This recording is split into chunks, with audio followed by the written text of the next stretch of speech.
coming in. I think they finishing something Are you saying the NFC East show me and you? I got you. Yeah. Yeah, we appreciate y'all tapping in, baby. It's all Eagles and Cowboys talk, so brace yourself. Ain't none of the Nick eight plays we went all season in order to get y'all. Ain't no Bengals talk and no Joe Burrow talk, no Buffalo talk, none of that.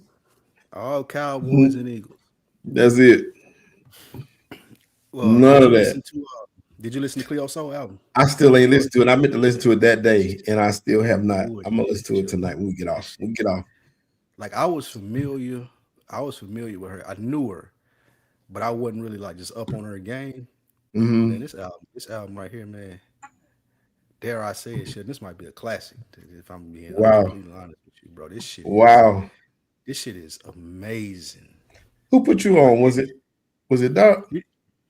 Nah, I knew who she was. Like I listened to Joe Budden. They listened to her sometime. When they used to play Sleepers, they would play her. So I've heard stuff from her, and I'd be like, oh, she dope. But I ain't never just tapped in. I'm talking about Cleo Soul Rock. I ain't never just tapped into the whole album like that and listened to it. And Friday I had some time in between stuff, so I put it on, and I was just floored. Like the subject matter, the voice. Like she talking like this. This fire is. I just can't even explain it. The only thing that I could come close to, and this sound blasphemous, Sheldon, is Sade. Like that's it reminds me of. Like, this album reminds me of like some Sade shit. Yeah, I gotta check that out. Yeah, because that's some high praise. You don't just get no. I couldn't think of nothing else. Like, dog, this what that shit sound like. So yeah. Mm-hmm.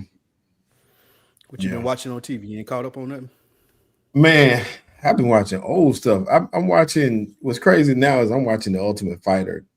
I don't know if you ever watched that, but I be watching that. I'm on season 33, so I go back and watch since I like MMA so much. Yeah, MMA. So I'm watching that. What I just finished? I just finished Zatima. Oh, that is Zatima. Where do you find this shit at? All this good TV on it. You find shit nobody know nothing about. What the fuck is Zatima? You right, Rob. I'm watching Jalen Hurts highlights too. Yeah, I watch some random stuff. I really, really do. It really, really is. What is Zatima? What is that? Zatima is who wrote that stuff? Can you know about Zatima? No. The I guess that's Tyler Perry because Sisters is what it's a spinoff of. It's not my wheelhouse. No wonder I don't know. Pretty tone. Yeah, it is. It's pretty good. Yeah, Rob. I'm watching that. Imagine might be my favorite song of the year. That shit fire. I just got to listen to that actually.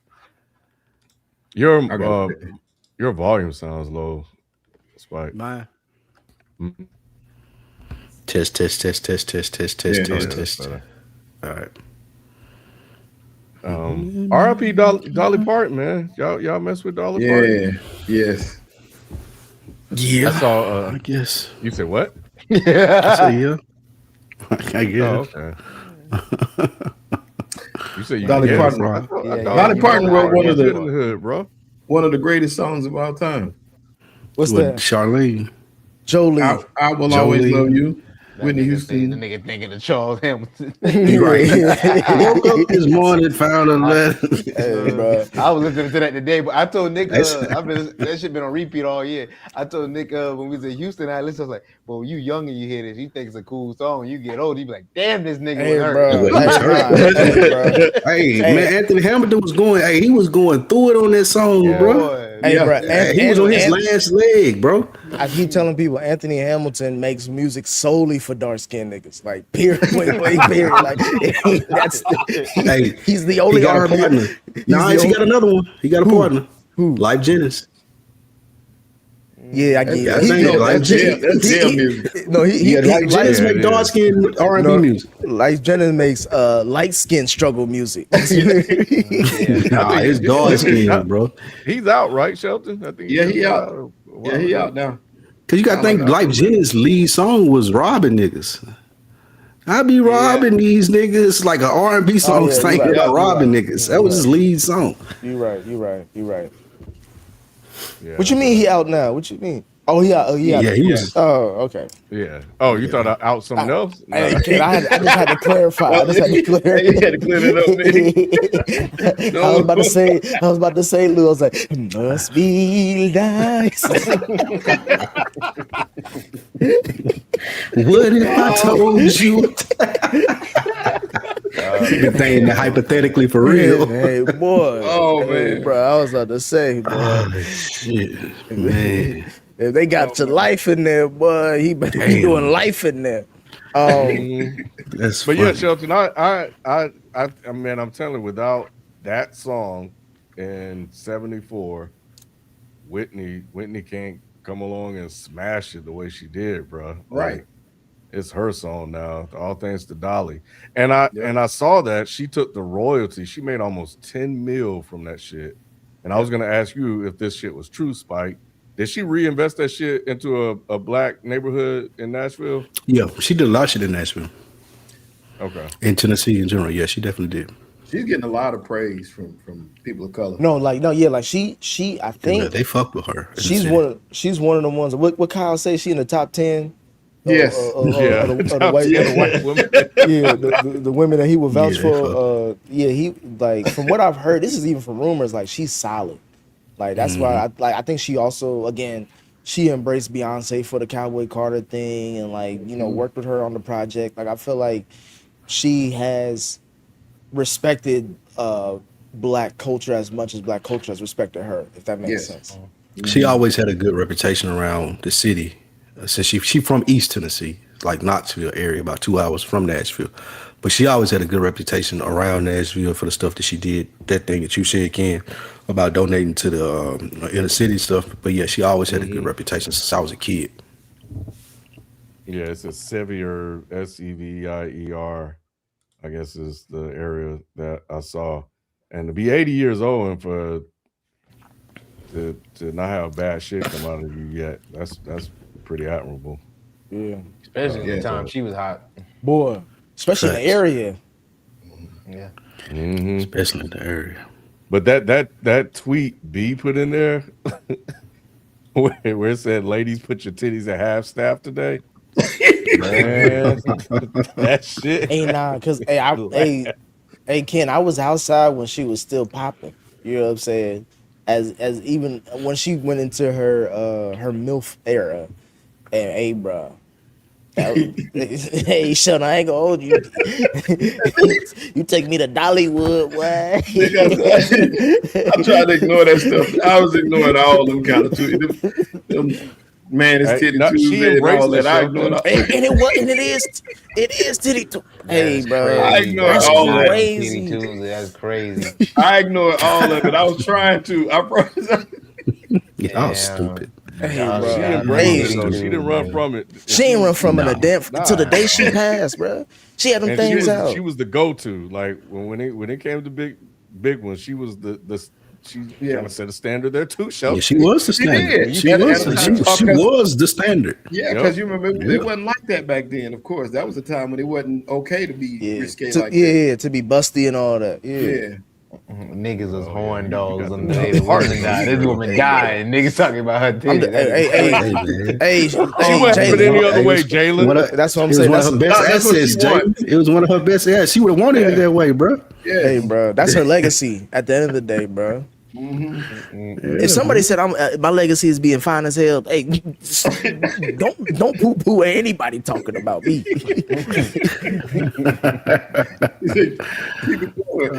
Shout out to DP. But yeah, that Cleo Soul, man. Yeah, I heard you guys mention Sade. I'm working. Nah, we ain't going there.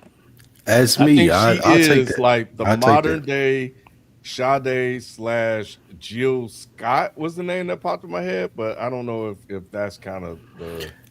That's the only place I could get to when trying to come with a comparison. Sade is too. Now, her voice is a little bit. She has a little bit more when it comes to singing. It's heavier. Her voice is a lot heavier than Sade's. She To has me. the sultry, sort of airy kind of sound to her voice, but she can get down like Jill. See, and again, I'm only basing this off of like hearing songs in passing and listening to this album. I ain't listened to any of her other albums all the way through. Like I just listen in passing. Mother is her, in my opinion, her best album. I'm with you. You You can like run- Mother you- better than this? Mother, you could run from top to bottom, bro. Really? And you don't even know where you at, but you having a good time regardless. Mother, I think that's her second solo project, maybe. But like, cause her first one, Rose in the Garden or Rose in the Dark, everybody like that is a great introduction to her catalog too. But to me, Mother was when she was in her bag. Like that's like when it reminds me like when Miguel made Kaleidoscope Dreams, like it. That's when he's in his, like that was when he was in his bag. He had like that was a great album top to bottom, and he ain't never really topped it since. She has made great music since that album, but to me, that album I would still hold higher than even this one, and I really like this new one that she dropped too. I've been listening to this shit since Friday, so I'm definitely finna go. I ain't get to Listen to smoke that yet, Mother. so I ain't listened to it yet. I ain't get to. But you ain't got to. That's what we I'm try to finna tell say you you. might not even Nah, need to. I That's just gonna, want to, nigga. that's gonna enhance it. That's gonna That's enhance why it, I yes, want but you to, ain't got nigga. to. You ain't even got to Nigga. though. You gonna be It's like I just found myself putting this shit on when I'm just doing different shit now. Like it was from like just taking a walk to just doing some work or whatever it may be. It's just perfect mood music, but you can also like listen to it too because the lyrics and her subject matter is fire as well. So like she nailed everything you was looking for. Honestly, her subject matter is super clean. She does a lot of more like gospel collaborations than anything from what I've seen, because her subject matter is just stupid clean, but it's also not like it's not Christian music, but It ain't in a Chance way. Yeah, it ain't like Chance the Rapper where she's like overtly like giving you this what she trying to portray, but like she is definitely sending a message with her lyrics and what she's talking about on this album. If like you listening to it, And that's some new shit. Like that came when this side of her, if I remember correctly, started after she had the kid, where she went into this whole religious sort of spirituality sort of era. Because her albums after that had a lot of the, there were times she wasn't even really singing. It was kind of some weird sort of jazzy call and response stuff or some chants or some shit. But yeah, but it started right after Mother. But Mother, man, hey, bro, listen, Lou, if you like this, if you like this album, Lou, just listen. You've been listening to this album, the newest one, so much anyway, so you can go on to something else. Listen to Mother top to bottom and tell me that's not the better album. So she's been around for a minute. I didn't realize. No. She's been around for a minute. I like she's really talented. I get what you're saying, Lou, because I'm trying to think of another comparison. Sade, you could tell she's the complete descendant of Sade. But Sade is just like that's like comparing Kobe to MJ. You know what I'm saying? Like, exactly. That's a really good point. It's like Kobe to MJ. They said Dolly had cancer. That's what I was like, because I feel like 80 was still young for her, because I thought she she went to the hospital Thursday, they said, with some complications. Yeah. So she had been battling for a minute. I'm gonna get off. I just want to say I've seen their list already, y'all, and they doing quarterbacks today. We did switch. Yeah. It's these niggas here. I don't know what y'all gotta stop hyping this nigga, and Nick gonna get mad. That nigga Joey B, y'all gotta Thank you, y'all gotta something. This nigga cannot be a top 5 quarterback and not be making the playoffs. Thank you. Like not be showing up, bro. Like I don't get it. Sheldon, can y'all hold other niggas to standard? Y'all get mad at Sheldon about the shit with Jalen. And I don't agree with Jalen being top 5 either. But I just think it's weird. Joey B hasn't really done much outside of going to the Super Bowl 5 years ago. So. Sheldon, can I say this though real quick? Because I'm not necessarily disagreeing with what Jalen said, because I know a lot of people are echoing that, especially goofy niggas like Chris Canty.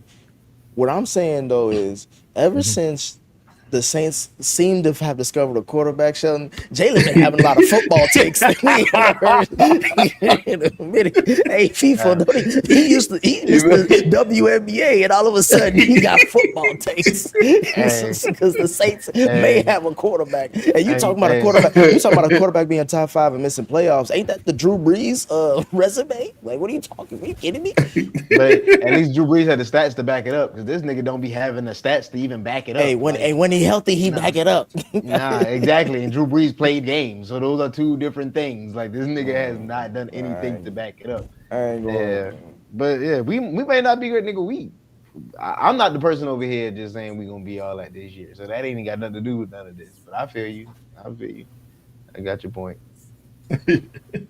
Yeah, get him off the camera, Ken. We done with him. All right, man. Let's get started. This is the place where sports opinions collide. Dead in Sports. I'm your host, Kenneth B. Inch. Joining me on the show, the gang's all here. It's Feefo, Shelton, Spike, and Nick. What up, y'all? What's going on? What up, though? Welcome back, y'all. Feefo, Shelton. Good to have y'all back. We did a top 5 receivers last week. Yeah, we got some questions about some of y'all picks, bro. Go ahead. We gonna wait till after at towards the end, but yeah. Well, bring up the whole graphics, because I need to see Nick's joint too. Cause I already know he got T. Higgins in there. That's a problem. I don't actually. He top 10, but he ain't top 5. I'm surprised. Yep. So, did we have a performance of the week this week? I think we did. Yeah. Okay. Well, best and worst of the week. Yeah. Yeah. It's for me. All right. That is, I guess it is you. All right. So, you know how we do, man. We start off with our performance of the week. Spike. Cleveland Browns, man. Get this bum ass franchise out of here. Get them all the way out of the mix. Deciding to go with Deshaun Watson for the number 1 quarterback going into the season makes no sense at all. It is the dumbest move probably of the offseason. No benefit can come from this. People say, oh, he can come in and play well. Nobody's going to trade for him because he's in the last year of his contract. And even if he does play well, the Browns not going to re-sign him, so that don't matter. And if he comes in and he does bad, you could have been gave the job to Shador, and he could have used those weeks to get better. This is one of the dumbest offseason moves that we've seen in NFL history. The Browns have done nothing to help Shador Sanders since he got there.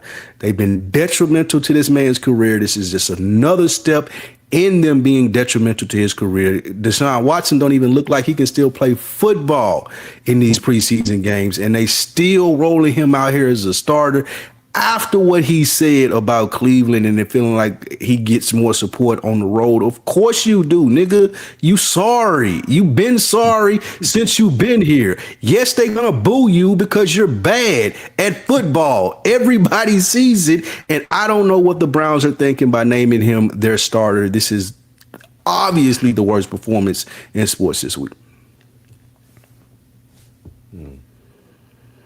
It's for the money, Lou. You did all that when I could have just showed you how much. It don't matter. The money don't even matter, bro. They still gotta pay him. It don't, like, none of that matters, bro. But nobody likes the optics of having $100 million on the bench. He been doing that for 2 years. He was hurt. Hey, Nick, Stop. they said that. I would give you that, but the fact of the matter is that they already gave him a guaranteed contract. And this is where you are. And not only did you draft Shador, you also drafted Dylan Gabriel. So just by your actions, what you're telling us, the outsiders, is that you want to get off of Deshaun anyway, regardless of the bread. And you got a viable quarterback out of the 2 that you drafted. You hit on one of them. And I'm not saying that he's a world beater. What I'm saying is he's better than Deshaun today. And at the end of the day, the coin shouldn't drive this narrative, because the narrative has already been atrocious. This is the worst contract in football history, and now you're just doubling, tripling, quadrupling down on it. Because the smarter choice is, because Shador has outplayed Deshaun. The smarter choice is to go with the younger QB, even cut Deshaun and eat the dead cat for one season and move on from this guy, bro. Like this shit is what's the owner name? And I be Jimmy Haslett. That's what it is, bro. And I'm horrible with names. So if I'm talking and I remember your name, it's either because it's really good or you're horrible. And this dude is by far, bro. And here's the thing, Nick. You should know. Because is Cincinnati not in Ohio too? It's Cincinnati, and that's It ain't. You should know something about it. It's its own thing. We'll rep. I'm not from Ohio. I'm from Cincinnati. Bad organization. That's what that is. That's what it's called. Listen. I think can you repeat what you said in the chat? Because I think this is the best reason why. Because I was on the side that Feefo and them was on the last time we talked about this a while ago, and I came onto their idea because it's like it is true. Having all that money on the sidelines is a lot to kind of try to justify, regardless of the reasons of how you got there. But you made a great point as far as like why it's best to start Watson instead of Shedeur. Yeah, because if he suck, you can just go ahead and put Shedeur in. And no, what do you mean? It don't matter if he suck, Ken. It don't matter. That's what they said. It does not matter if he suck. He can just start from the beginning because you put it gives him the chance to lose the job though. Yeah, and that's what they want. Go ahead, Shelton. No, go ahead, Ken. I was gonna say you're right. Go ahead. You got it, bro. You're exactly right. That's what they even said that. I mean, I'm not saying that that's true, Spike, but that's how they are trying to spin it. They that said don't make sense. The first 2 games are on the road, and it's easier to flip from Deshaun to Shedeur as opposed to flipping from Shedeur to Deshaun. You can't do that. There should be. But that's my point. There should be no instance where you're going from Shedeur to Deshaun. Shedeur is hopefully your quarterback for the real quick, Ken. He's hopefully your quarterback for the future. And if he can't go get it done this year and you have a bad record, this is a really good quarterback draft. Just take another one next year. At no point in time, if Shedeur sucks, should you be going to Deshaun Watson. He's already shown you what he can do. Like the only thing that you waiting on from him is this contract to end and for him to walk out of the door. You're asking him, can we buy you out? You're not asking him to go lose 2 games so you can put Shedeur in. That doesn't make sense. Because what if he's good? Now I'm playing him all season and then I got to pay him at the end of the season? No, you don't have to pay him. But you play him the rest of the season.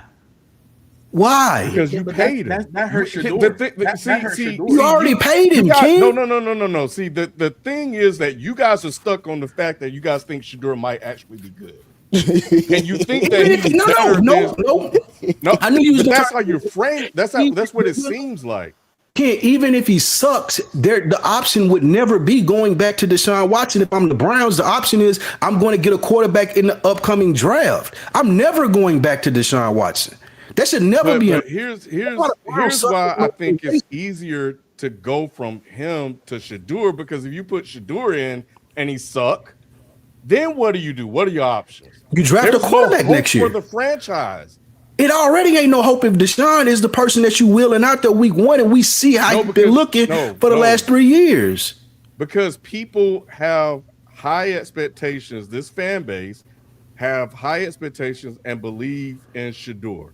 If Shedeur goes out there and suck and they got to put Deshaun Watson in, who everybody already knows suck, then that really takes everything away from them. From a management business optics perspective, this just makes the most sense. And you go from the veteran who nobody wants to the guy, and trust me, if he starts winning, the booze will ease up.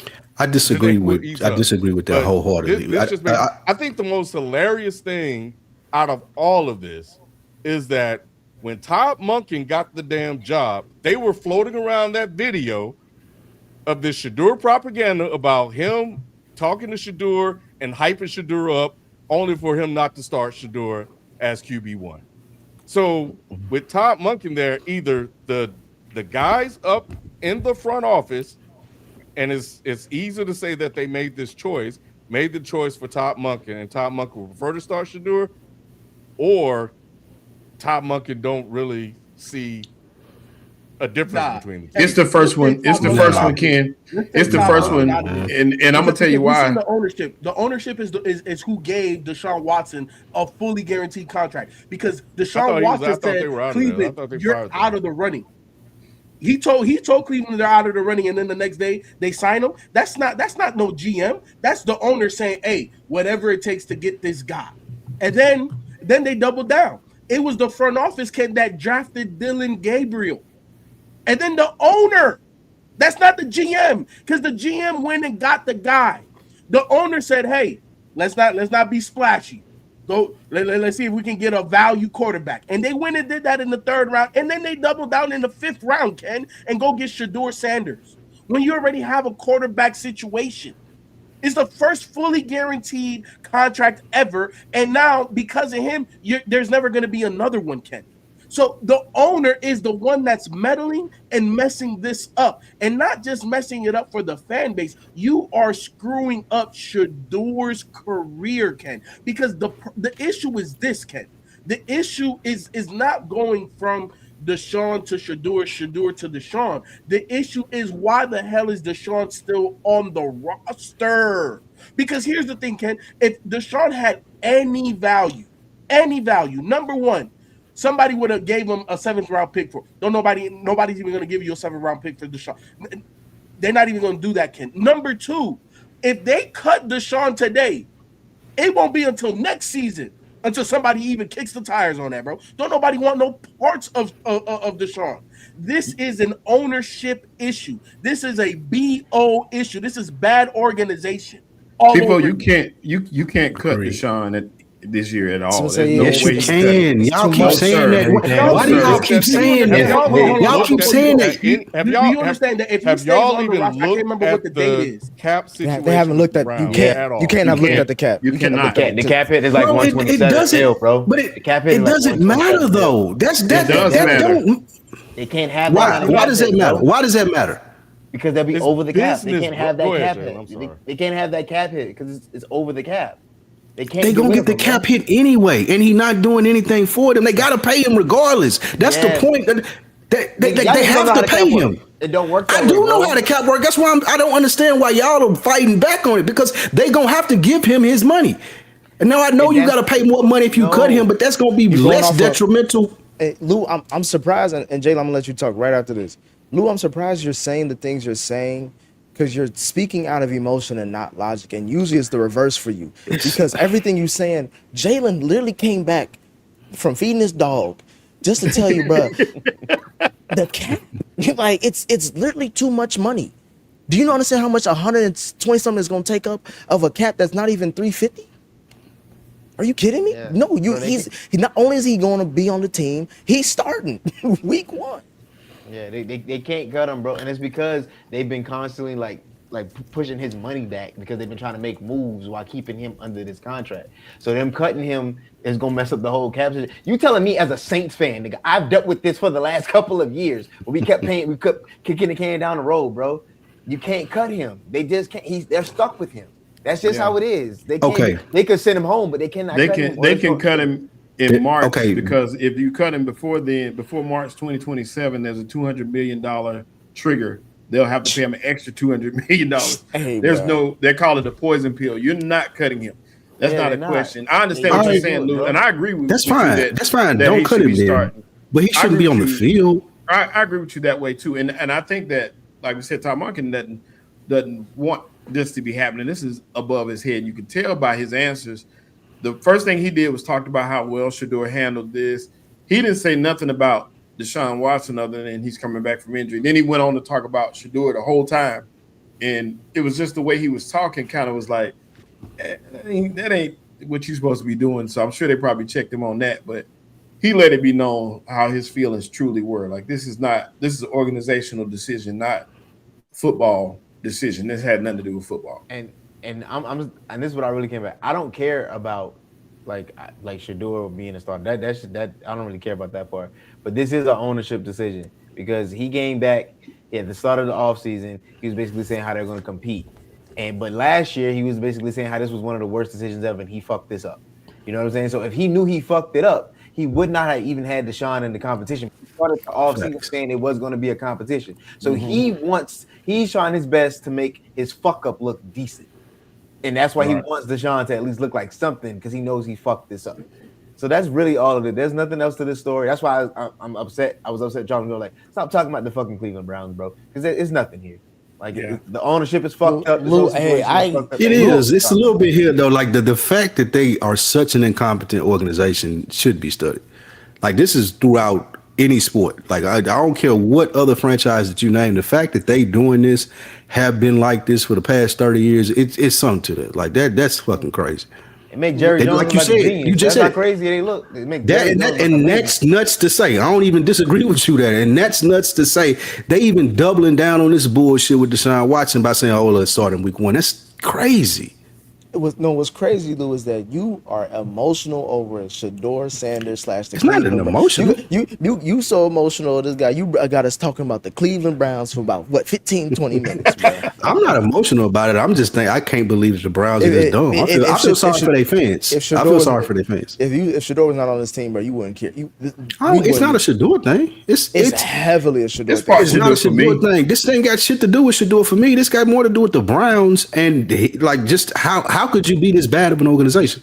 That's what is more so about for me. It could be like this could be Dylan Gabriel and Deshaun Watson fighting for this position, and they could have not gave it to Dylan Gabriel. I would still think that the Browns are complete idiots for the way that they're handling this. It's just how they handle this situation. Talking about this at all? You and I, bro. I already know. I would. That's what I'm saying. I wouldn't be.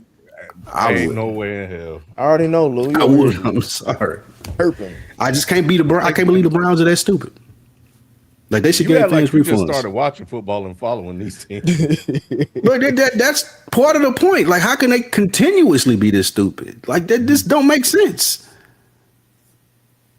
So Rob wants to know. It's like you said, Watson rubs the wrong way. Oh man, only Rob, bro. Right. So yeah. Anyway, I don't know. It's gonna be a long season, but I'm with Jalen. You know, it's unfortunate that because I'm looking at this as we get ready to move on, and I'm like, man, why are they really? I think it's beyond Shador at this point. It's really Watson. Watson is a story all on his own because of everything he went through, and then coming back. But it's probably not going to matter because Watson may end up getting hurt anyway. All of this shit is going to be irrelevant in a couple of weeks. So it's much ado about nothing. You know, as you know how Deion say, man, God gonna work it out. Well, he need to figure out what he gonna work out that damn bankruptcy thing with his son Shiloh, but that's none of my business. You worry about that man pockets, man. I'm not. I just said that's none of my business. I said it's none of my business. I'm trying to get to the next topic. As you proceed to say it, okay. Yeah, I'm just cleaning up. Let's get on, man, to college football. So this week marks the beginning of the college football season, and the AP Top 25 rankings are locked in, with Ohio State leading the pack as the unanimous #1 team in the country. What are some of your biggest hot takes about which program or programs will exceed expectations or fall short this season? And are there any players you are interested in following throughout the upcoming season? So real quick, let me give you all the AP Top 10 preseason rankings. So at 10 is Oklahoma, 9 Ole Miss, 8 Texas A&M, 7 Miami, 6 Indiana, 5 Texas, 4 Notre Dame, 3 Georgia, 2 Oregon, and #1, of course, as I mentioned earlier, is Ohio State. I'll just say this. I'm gonna start off. TED Talk. Yeah, I'm obviously watching. I'm Arch Manning. You know what I'm saying? I'm taking my talents to Texas myself, so I'm gonna be watching. One of the 8 notes. You got one of the 8 notes that we got from hey Lou, I told you y'all would get to 8 by the time the season starts. Arch Manning, we already know he's gonna be the #1 overall pick. Like, no question. It's gonna happen. I'm expecting, not if he has a bad season, bro. but he's not. So that's why I'm saying he's going to be number one He's overall. definitely gonna have a bad season. Texas should be in the natty. That's all I'm trying to say. No. Texas, if he's as good as I'm saying he is, Ken. Texas, I'm not saying they're gonna win the natty, but they should be. As I'm saying he is. That's what I'm saying. Hey, Sheldon, I can't cash my chips more than I'm doing now. I'm pushing all my Archman in stock. Don't do it, Nick. I'm pushing it all.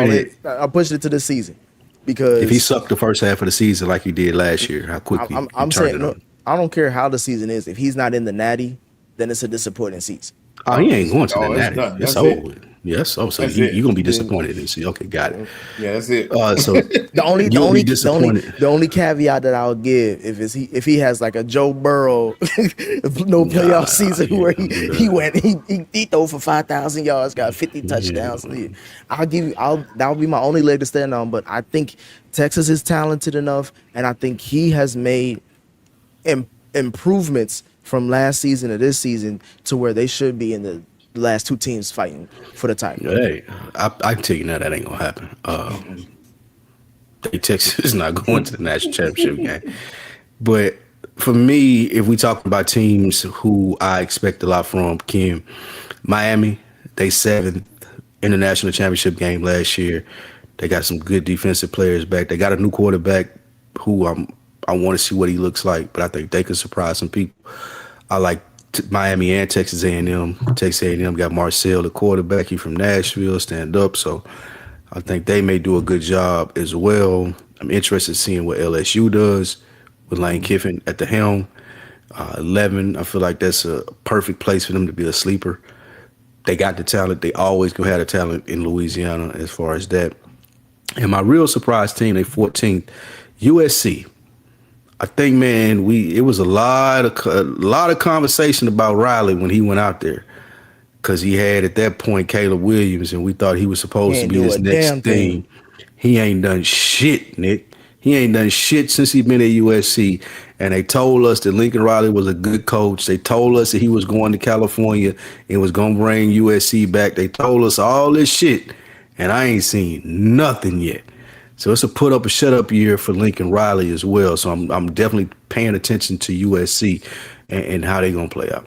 To go off of that real quick, he is so happy that Caleb Williams hasn't really popped yet in the NFL. Like, this season could be that for Caleb, but to me, if Caleb really pops this season, like MVP type season, this is gonna say a lot about him. It's part of what's gonna get him fired. Because people gonna be like, bro, like, not only are you not helping USC, but we could have had one of the best quarterbacks in college football. We were supposed to, at least, like him actually winning playoff games and making deep playoff runs. But instead, they don't even qualify. I think as great as Caleb Williams does, and if he doesn't do great at USC, especially in the Big Ten now, yeah, it's gonna be curtains for him. Also, add Notre Dame to that list too, Lou. I don't know if you mentioned that. No, I didn't, but yes, you're right.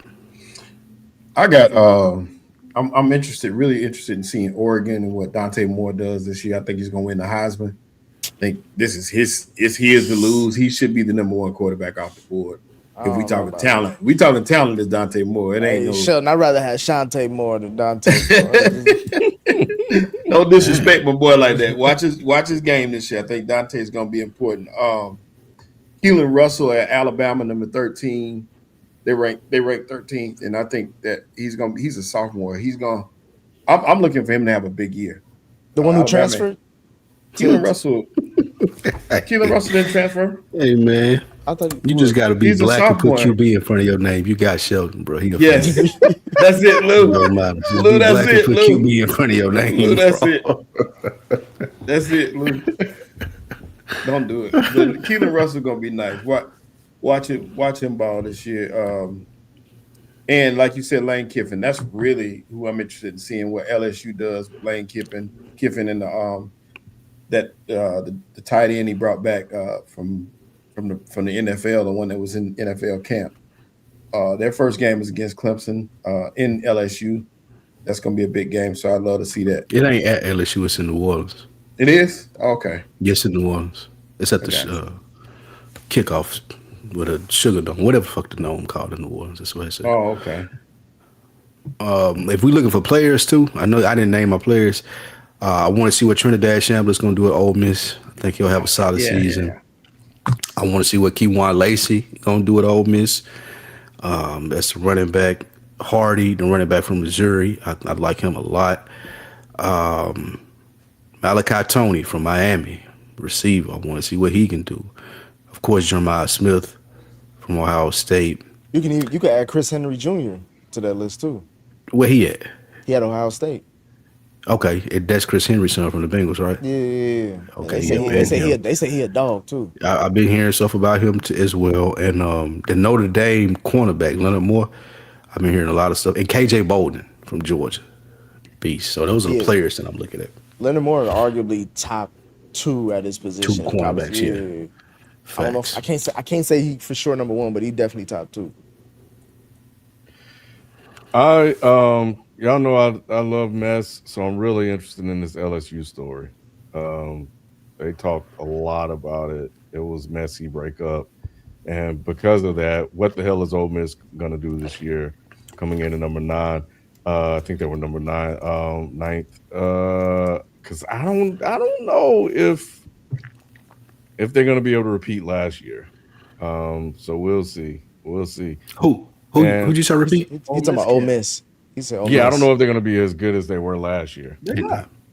You know that Coach. You watch enough sports to know that Lane Kiffin is a difference maker in college. He a football. game changer. He's not there. Yeah, he a game changer. Yeah. Coach, so no matter how good, because I look at this as like this is the Trinidad.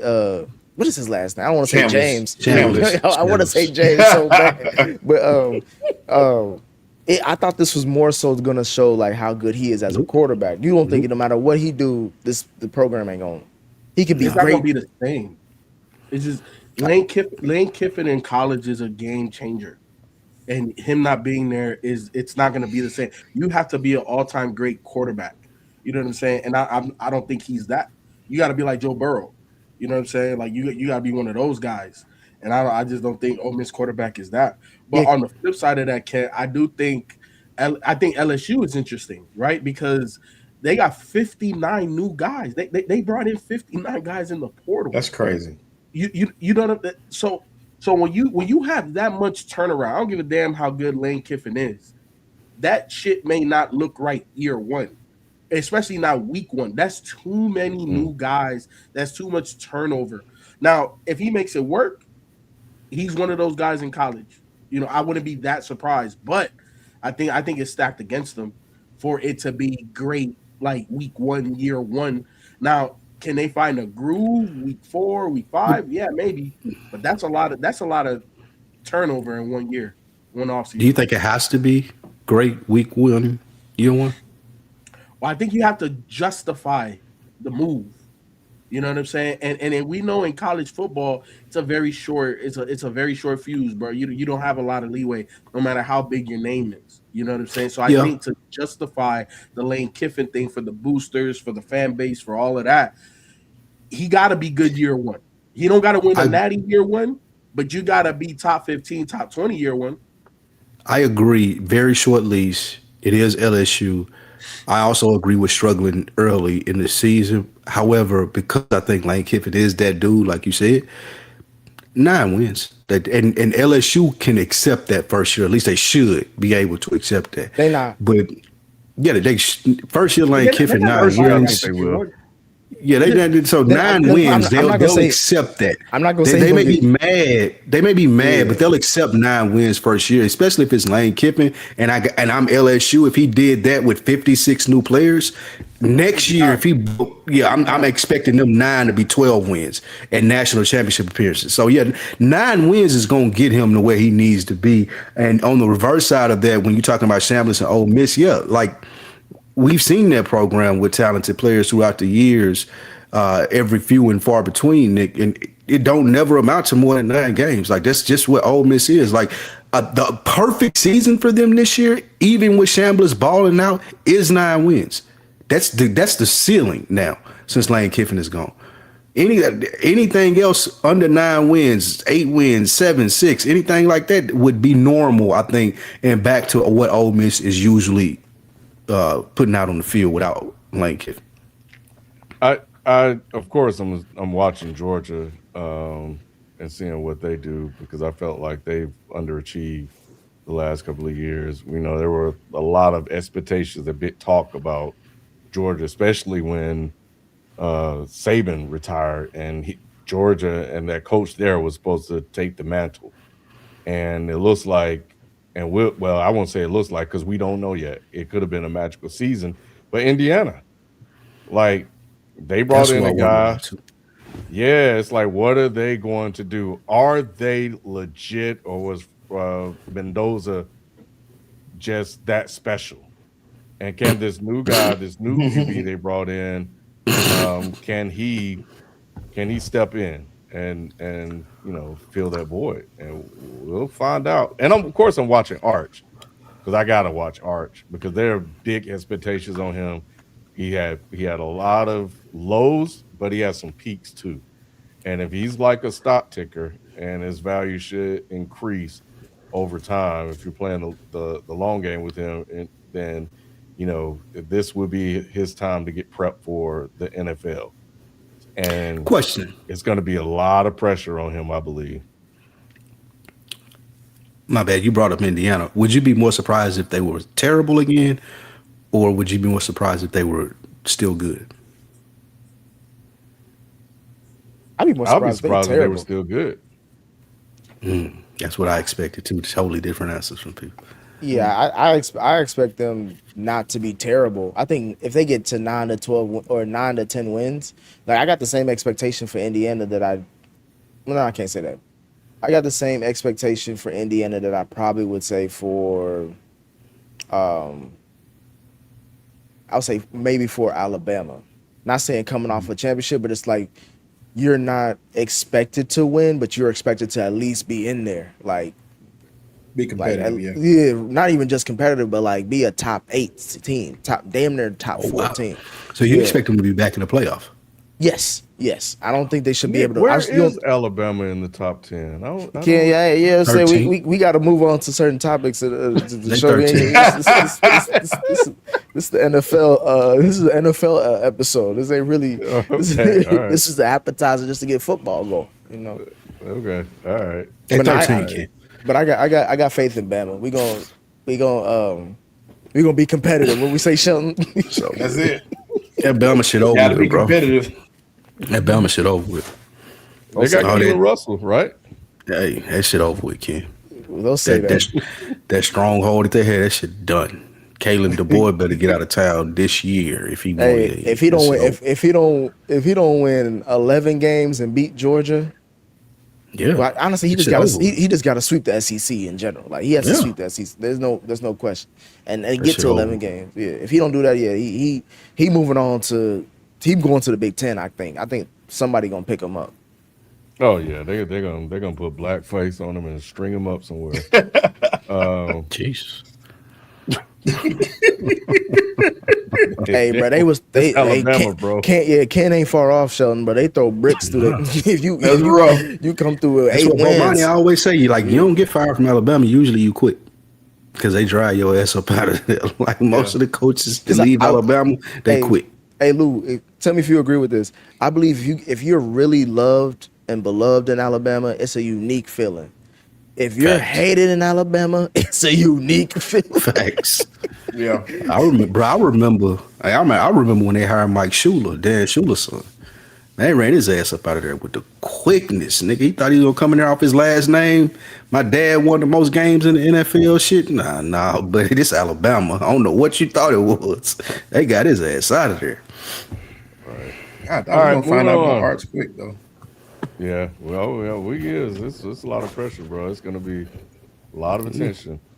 Moving on to the NFL, we are now about 2 weeks away from the start of the regular season. So let's continue our divisional overview conversation, focusing on the NFC West and AFC West. Are the AFC and NFC West divisions the best in the entire league? No. What say you guys? And then we'll get into the nuts and bolts of the division. NFC North is the toughest division in football. It ain't It's even the best, close. Huh? It's the It's best. not about. That's the best. The North. Yeah, top to bottom, And the NFC toughest. North is the best. Toughest, The best best. and the Hey, whatever adjective you want to put in front of it, Ken, put it there. Like, but the NFC North. I mean, excuse me. Yeah, Is NFC? Yeah, NFC North is that. They that. Yeah.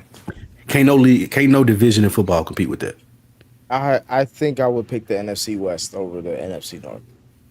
Well, the Cardinals are in the NFC West. I get that, Yeah. but the Vikings, And the Vikings are better than the Cardinals. The Vikings, The Vikings are leagues are better. They leagues and bounds better than the Cardinals. the Vikings on paper, yes, they are better than the Cardinals. But when it comes to like at the end of the day, like you can only have really 3 good teams in a division. You never have 4 good teams in a division. The way y'all talk about the NFC North is like all 4 teams are going to the playoffs. Like Nah, that's we not didn't going to say that. happen. It's possible. I'm we just didn't say saying. that. I'm just saying like so that's why I'm not even including No, the but what we're Vikings. saying because you have to take into account all 4 teams. You The have to. Vikings would be the 3rd best team in almost every other division, not named NFC North. They might The be. quarterback question. Yeah, they might be first or second in this division this year. That's how evenly The matched the Vikings. Vikings. That's how Yeah. evenly So think matched about this division too. is. Yeah. Nick, you said every team can go to the playoffs. Every team won 9. Every team had a winning record in this division last year. Yeah, because Even the they got Vikings- 17 games, lose or Yeah, a winning but record even- don't mean. But my point is, you're saying every team can go to the playoffs. You got a team like the Cardinals still sitting in the NFC West that won 4 or 5 games. The worst team in this division won 9 football games. But That wins 3 or 4 divisions everywhere else. I'm talking. You guys are talking about quantity, and I'm talking about quality. I see this. That's the difference because in the NFC West, you have Sean McVay, Matt Stafford. You have what's his name? McDonald, whatever his name is, and that defense in that running game. And then you also What have running Kyle. game?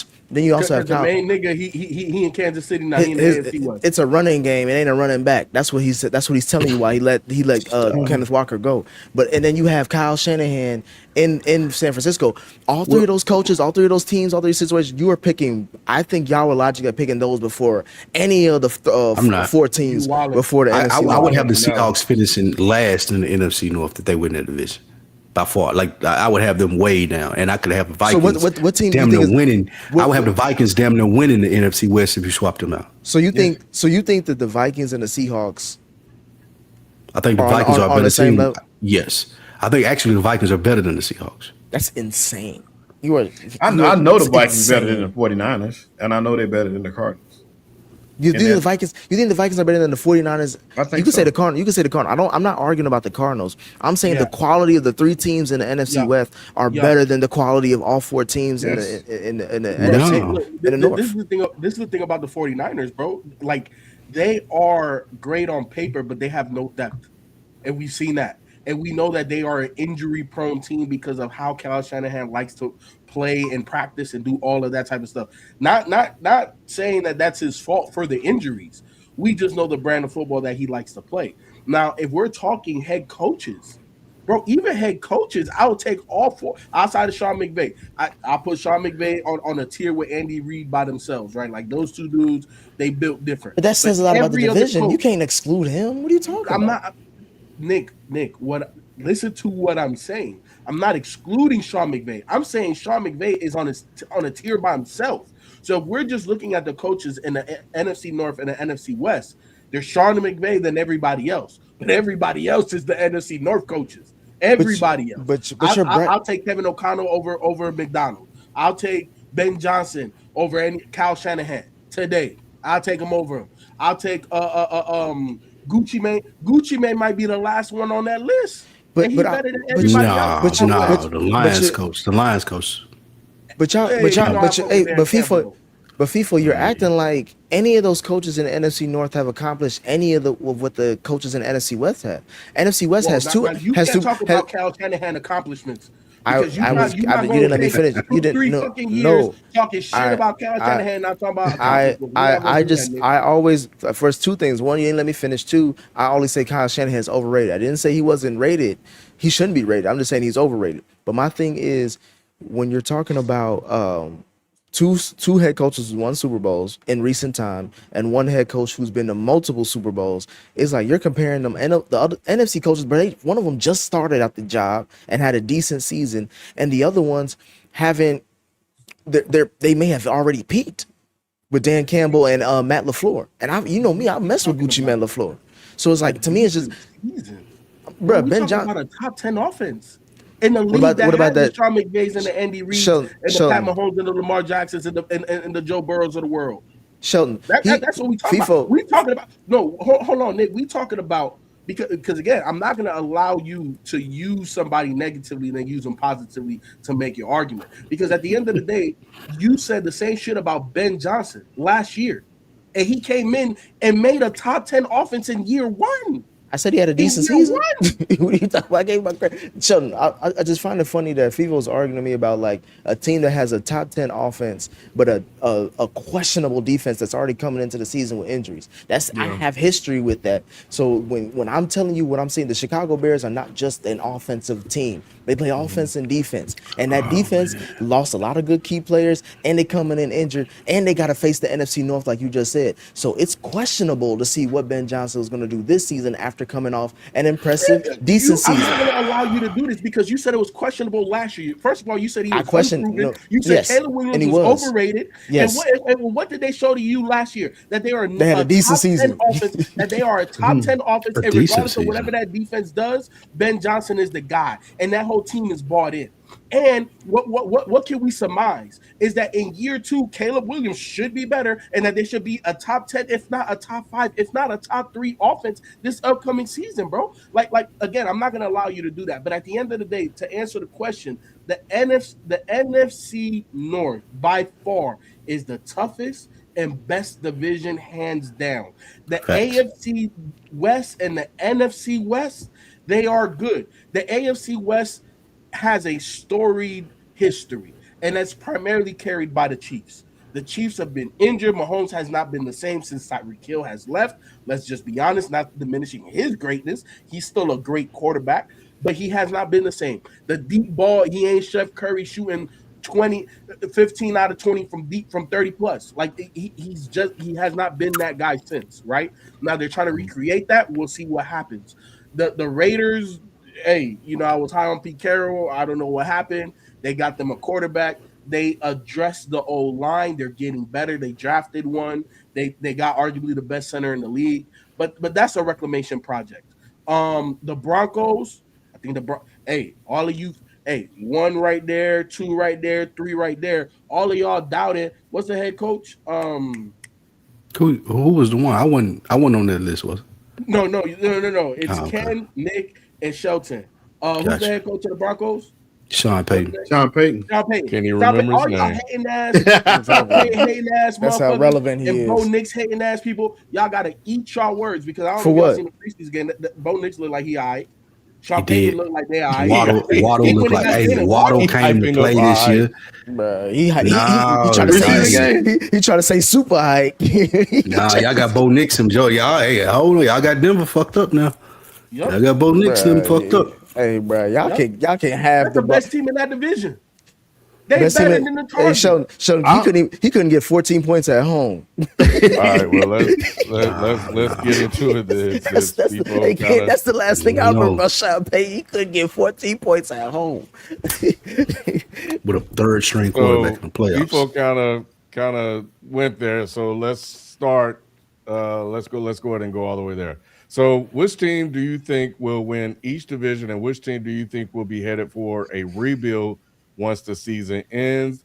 Let's go ahead and pick up where Feefo started with the AFC West, which, of course, for those of you that are not familiar, that are listening, we have the Chiefs, the Chargers, the Raiders, and the Broncos.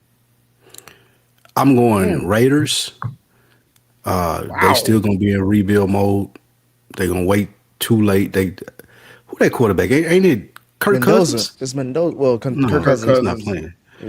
Yeah, Kirk Cousins is they starting quarterback. They said they're gonna go with him week 1. I think they're gonna play Mendoza too late. They're gonna do a lot of Raiders shit. I think their roster is not talented at all, defensively, offensively, skill position. Like it's just nothing there. I don't think Mendoza's good. I've been saying that since he got drafted, so I don't think that that's going to be a thing. So they are going to continuously be in rebuild mode. So I got the Raiders in rebuild, winning the division. I got the Broncos. I'm sold on Sean Payton, like I've been saying here. Completely opposite to everything that three of you have said. And I think Bo Nix can get the job done. When you got a defense like they have, Yeah. you got Jalen Waddle, who's looked really good in camp. He's looked really good in preseason. That's going to be a weapon for them. They got other weapons. Again, that defense is fucking great. The Broncos are a problem. They're a real problem to be dealt with. And I think Andy Reid's kind of getting old. We ain't sending the downfield stuff from Mahomes like what y'all was saying. I want to see how he pops back from the injury. The Chargers, to me, are I don't know. They can win 8 games. They can win 12 games. I have no clue. I have no clue what Harbaugh is good at this point. I have no clue if Herbert is good at this point. I just don't know about the Chargers, so I just default them to that third spot. But I'm going Broncos, Chiefs, Chargers, Raiders. Real quick, and Sheldon, I feel like you're gonna Sheldon and Feefo are gonna chime in for sure. I actually think there's a team that's in this division that's not being looked at close enough to say like they are rebuilding essentially, and I got the Chiefs because they overhaul their defense. They don't know how to pick an offense post the Tyreek Hill pick and all that. As far as when it comes to weapons, Travis Kelce's super old. Their offensive line is decent. And they went to go spend money on a running back because they have no run game. They were 30th in the NFL last season. So to me, I wouldn't be surprised if the Chiefs are well underperforming, even especially with Patty coming off injury. Last in the division? Not last in the division because of Patty, but I don't think they're going to be. They could be missing the playoffs back-to-back seasons. So I think more likely to miss the playoffs than make the playoffs, in my opinion, and not because of Patty, but just because of the team around Patty. And I can't root for the Broncos, so I'm going to go with the Chargers as far as I think they're going to win the division.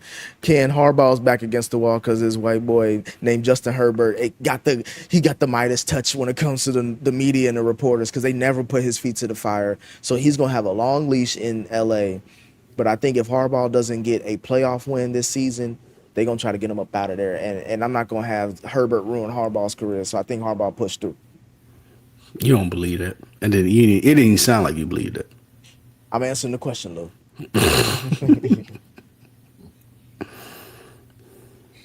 I agree with Lou for the most part. I don't feel like the Chiefs in rebuild mode yet. I think that they still have a lot of pieces that know how to win. Name me the pieces. Because you just talking because of Patty. Outside of Patty, name me the pieces. Kenneth Walker, I think he got something to prove. Being Super Bowl MVP and joining this team. You name one piece. You over here talking Super about Bowl MVP. You saying a whole paragraph about Kenneth Walker. I said name me pieces, not Kenneth Walker. I'm gonna get to him. Super Bowl MVP. I think a couple. We're gonna see what this wide receiver room look like. That's the scary part. I think Travis Kelce's gonna come back. Name me a couple. I'm asking for players. So you over here dancing around. You just name Kenneth. You're right about the line. The line is decent on the defensive side. Chris Jones got something to prove. We're gonna see what those cornerbacks look like. That's gonna be the scary part for them. I think the Chiefs will be okay. I think the Chiefs gonna do what they always do. So the pieces you named was Kenneth Walker. Chiefs will definitely make the playoffs. You said Kenneth Walker, Chris Jones, and you half said Xavier Worthy. Yeah. Kenneth Walker, the Super Bowl MVP, added to this team with a chip on his shoulder. That's good enough for me. You had a running game to what Patty can do. Yeah. That's speaking volumes. The only chip on the shoulder is when Andy Reid eating a bag of Lay's. You know, Sheldon like the head, so I want to make sure we clear here. And what head? That's why I'm asking. Where? You're saying they're going to be second. I'm asking. Can I ask the question, nigga? Goddamn. Go ahead. So you saying that the Chiefs will make the playoffs? Yeah. Are you saying they're going to win the division, or are you saying that they're going to be a wild card team? They're going to be a wild card. They'll finish second in this division to the Broncos. The Broncos' defense is incredible. It's going to be okay. So you got the Broncos winning. You got the Chiefs still making a wild card. Yes. Over. Okay. Gotcha. I don't see how y'all saying that. I think the Chargers are going to definitely suffer, and they will because that offensive line. Saying who, the Chiefs? Yeah, how the Chiefs gonna make the playoffs? Patrick Mahomes, nigga, Patrick come on, Mahomes you know, alone. like what are you talking about, nigga? Like, Yeah, have you not been here the last 10 years, we nigga? bet You know what against their Patty too quarterback much. is? Yeah, we bet against Patty enough to know when he's ready and when he's not. So he's gonna show it. And I don't think Facts. that, like I said, I think the Chargers offensive line, they lost their center yesterday I for did the see season. that. Yeah, So I did see that. they already had offensive line issues going into the coming from last season. It's not gonna get no better. And that team is gonna definitely struggle, I think. I think we're gonna see some struggling. They still won 10 games last season with two. They had two offensive line out. This is just one, and it's a center. You can't replace the center. Yeah, it's tough to replace the center, and they already had some holes in that line. Plus the Raiders actually got better. Defensively, the Raiders added a bunch of pieces that are nice. They did. They added Brother, they're gonna be at the bottom of that division. Let me ask you this. You're saying the Chiefs gonna make the playoffs, so you saying, let me get away from the Raiders. So you saying that the Chiefs gonna be better than the Steelers, the Ravens, whoever possibly is next in the AFC North. Yes. Right, because the two wild cards are like, we got the division winners. You're saying they're not gonna win a division, but you're saying they're gonna be better than possibly the Steelers, the Ravens, the Bengals, the yes. Patriots, That's well, Patriots may be the other wild card team. That's what I'm saying. I'm just saying, like, those are the teams. The losers of no, they won't. They're not gonna lose. Right. Losers of the AFC North, they'll be better than all those guys. Okay, got it. As well as the losers of the AFC South. The only teams that worry me, or as far as beating them, not worry me, but you know what I mean, is Jacksonville and New England. Okay. But yeah, I think that they're gonna show up. I think the Chiefs, Chargers may come in last in that division. That's saying a lot. Nah, that's Harbaugh that's not the Harbaugh way. He going out with 10 wins at least. Don't be surprised. Chargers last in the division? Mm-hmm. I could see it. That's not.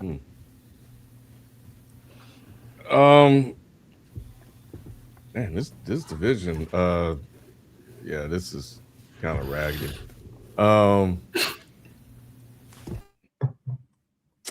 Let me go with the Raiders last. Cousin Mendoza, it don't matter. I think they got a lot of work to do. Broncos third. They're going to fall off. Chiefs second, Chargers first. I think the injury with Patrick, they're going to get off to a slow start. Probably can't play and catch up as the season progresses. May make a late push to win the division, but it'll probably be too late. I think the Chargers can get off to a good head start and build a good lead on them. That's what I got. What about you, Feefo? I definitely think Raiders are going to be last in this division. I think this is the Broncos division to lose, but I think it's a two-team race. I think the Chargers have enough talent to be the best team in this division. Obviously, I think the Broncos do too. So it's one of those two teams. I do think that the Chiefs make the playoffs, but they're definitely a wild card team. I think they do start off slow. Patty, even if he plays week one, he's not going to be 100%. At the end of the day, especially when you come off an injury, like you need to take a couple of weeks, especially an injury like his, where he is a mobile quarterback. Now he has been Mr. Dink and Dunk and take, what the defense gives you in his later years, but at the end of the day, he's still a playmaker. And I don't know if, with a slow start that they'll be able to get over that hump to be one of the best teams in the division. I think that's more so reserved for next year. But to me, it's a two-team race, the Chargers and the Broncos. Yeah, and I think the Broncos, they got a bunch of, didn't they get a couple of last-minute wins last year, if I remember correctly? No, they had some crazy. That Giants win was crazy. They should have. That was a loss, and then I think they had a couple. Hey man, that was just Bo Nix getting his feet up on them Ken. That's all it was. Like this Yeah, year, what they we gonna be. do. Yeah, man. They'll that's what win got 'em those hurt. games. They're gonna slip and fall. They'll win those That's funny. He games says how he broke his outright. ankle. Yeah, they'll win those games outright this year. We don't even know how he broke it, Sheldon. We just can't. Sean Payne came to the press conference. Hey, man. Hey Lou, Sean Payne came to that press Comeback conference like player it of was the year. April Fool's. Comeback player of the year for Bo Nix, man. Comeback player of the year, hell no, come on. Yeah. Comeback player of the year is going to Cam Ward. Oh, I don't think so. I'm trying to tell What? you. I don't think so. don't even Have you make seen sense. how them boys look? Hey, listen. Hey, look, and I'm Feefo. big on They light them up, Nick. I'm talking about what my eyes see, not what my heart is talking about. Because you talking with your heart, I'm talking about with my eyes. Them boys look discombobulated out there. They do not look like they're on the same page. This has It's too nothing to do with complicated. Cam Ward's talent. This has everything to do with organizationally that they make the right decision. And I'm a day ball guy, but it don't look right. And we know that Salah had a long leash in New York, and it did not look right. And I'm a Salah guy. I felt like he redeemed himself last year with the 49ers dealing with all those injuries and still having a top-rated defense. I like it, but I don't like what I see, though, Nick. I'm trying to You tell can you. have it if you want it, but I'm telling my stop. Feefo, I've been on Titans watch since last season when I said they was gonna sneaky get into the All right. playoffs, win the division. All I'm telling you right now is you know it's that. preseason. It's preseason. Like, We won't even got to spend no more time on this. Because I Yeah, promise you. so it ain't let's go gonna to come the up. NFC West. So we got the Seahawks, The Titans gonna 49ers, be Rams, and Cardinals. It's gonna be a hell of a 4-13, Lou. Cardinals are going to be last. This is actually a tough division. It's not. It's not. It's I right think there for I think y'all. we all agree Cardinals last. I don't even think we need to talk Yeah, about the Cardinals Cardinals. last. Yeah, they don't have a quarterback. Yeah. Cardinals are last. The Seahawks are third. The 49ers are second. And the Rams are going to win this division going away. I'm I sorry. don't think this I got year. Rams I think that one, but I'm Seahawks 49ers. I don't know where to. Bro, why are you picking the 49ers? Like, bro, do you not see the news that we see? Sam Darnold is the quarterback for the Seahawks. That still stands. I don't care nothing about the Super Bowl run. I don't care. I don't care, bro. I don't care. Sam Darnold still Sam Darnold. If I got to pick going into the season, Brock Purdy or Sam Darnold, give me Brock Purdy. If I got to pick Matthew Stafford or Sam Darnold, give me Matthew Stafford. The Rams have the best team in this division. They got the best coach in this division. They got the best defensive player and possibly the best offensive player. I think they win this division going away. I don't think all that tough shit we talking about with the NFC West this season, the Rams ain't gonna make it look like it ain't that. I think they're gonna go rampant in this division this year. Maybe undefeated. They may not lose a game in their division. I got them doing that. I don't think I think the 49ers are too injury prone. Kyle Shanahan is that dude still, but him winning with third and fourth string players, that shit ain't finna keep up, especially with what the Rams got this year and the firepower. So I got the Rams first. I have the Seahawks third. I have the 49ers second, and I have the Cardinals last. You're insane. Yeah. Yeah, you're insane. All right. They just won a Super Bowl. You talking about some? I don't care about what Sam Darnold. Bro, he outdueled Matthew Their Stafford. quarterback is Sam Darnold. He did everything you They needed did to lose do. Kenneth Walker though, Nick. Bro, y'all keep on talking about Kenneth Walker. The running game was the best part of that. Bro, it was a lot of football games that they should have lost last year. Can you say that again, Lou? What was the first thing you said? The running game is the best part of their offense. You didn't say Kenneth Walker, and that's exactly why I'm saying the Seattle Seahawks will be All fine. right. Who was their leading rusher on that team, Nick? The guy they let walk out? Yes. Who was the Super Bowl MVP, Nick? The guy they let Kenneth walk Walker. out? Yes. That's how much So they the run can. game was hinged upon whose success, Nick? The run game was hinged upon that I offensive don't know line. about that though. Yeah. Who was the driver of that run game? And he Nick? split. It was both of them. It was both of them people. All season, it was both of them all season. Charbonnet was back up. Yeah, Charbonnet a bad boot. Charbonnet is still Charbonnet a bad dude. Charbonnet fantasy Charbonnet football. is a second string running back. Fantasy He's football. not a second string running back, Feefo.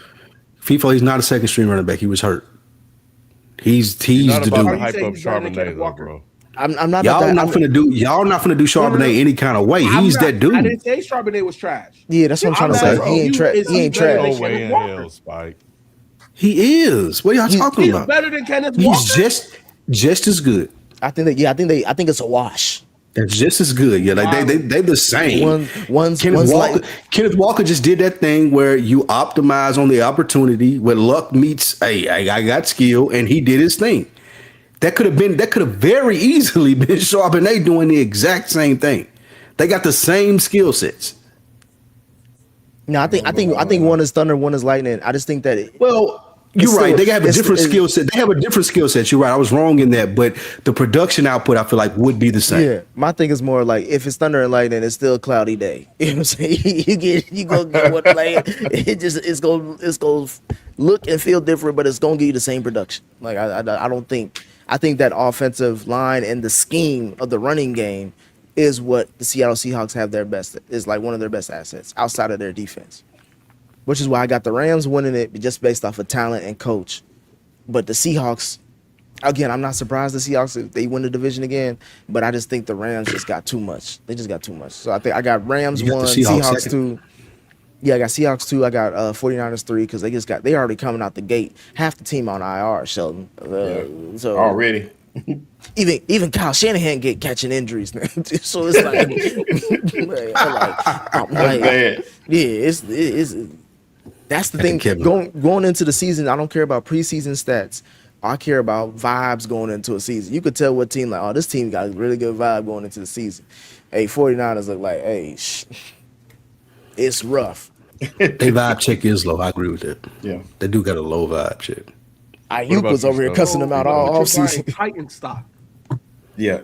Listen, I like the Titans. Look, all I do is I use Nick's words against him. He says you go into the season based off the vibes, but you're buying Titan stock based off the vibes. Sheldon, have I not already said that I'm a fan of the Titans at this point? I'm a fan of Cam Ward and his success and where I think he's about to do. I've already put myself on the railroads, Feefo. I'm not surprised the train coming. Right? Hey, he giving you a chance to get up though. That's the point. He's giving you a chance. Like, hey, cut the rope, bro. Get up. You can leave. You can leave this right now. Hey, listen, bro. I gotta go down with the ship. That's the only reason why I get respect on this show. It's the Titanic. It's the Titanic. I'm still playing. I'm still playing the oboe. Stick on there. I got. Go ahead, Sheldon. I got the Rams with a slight margin over the Seahawks. I think the Seahawks are gonna make it interesting. I think that the Rams they're gonna definitely be good, but I think they're gonna struggle a little bit. I think that they're gonna have some. Don't be surprised if it's a 12-5 year for them. And it's a lot closer than we think as far as that division. 12-5. Don't be surprised if they're going 12-5. Yes. Who do you say? That's good. What are you talking about? That is good, but people are saying it like the Rams are just going to run away with this. Nobody thinks they're going to win 17 games. A lot of not 17, but I'm saying they're talking like they're going to be 14-3. 12-5. No. Expectations for them, I think they're over and under. I think it's like 12-13 games. I think. I thought it was 13-4 or something like that. I'm thinking 12-5, 11-6.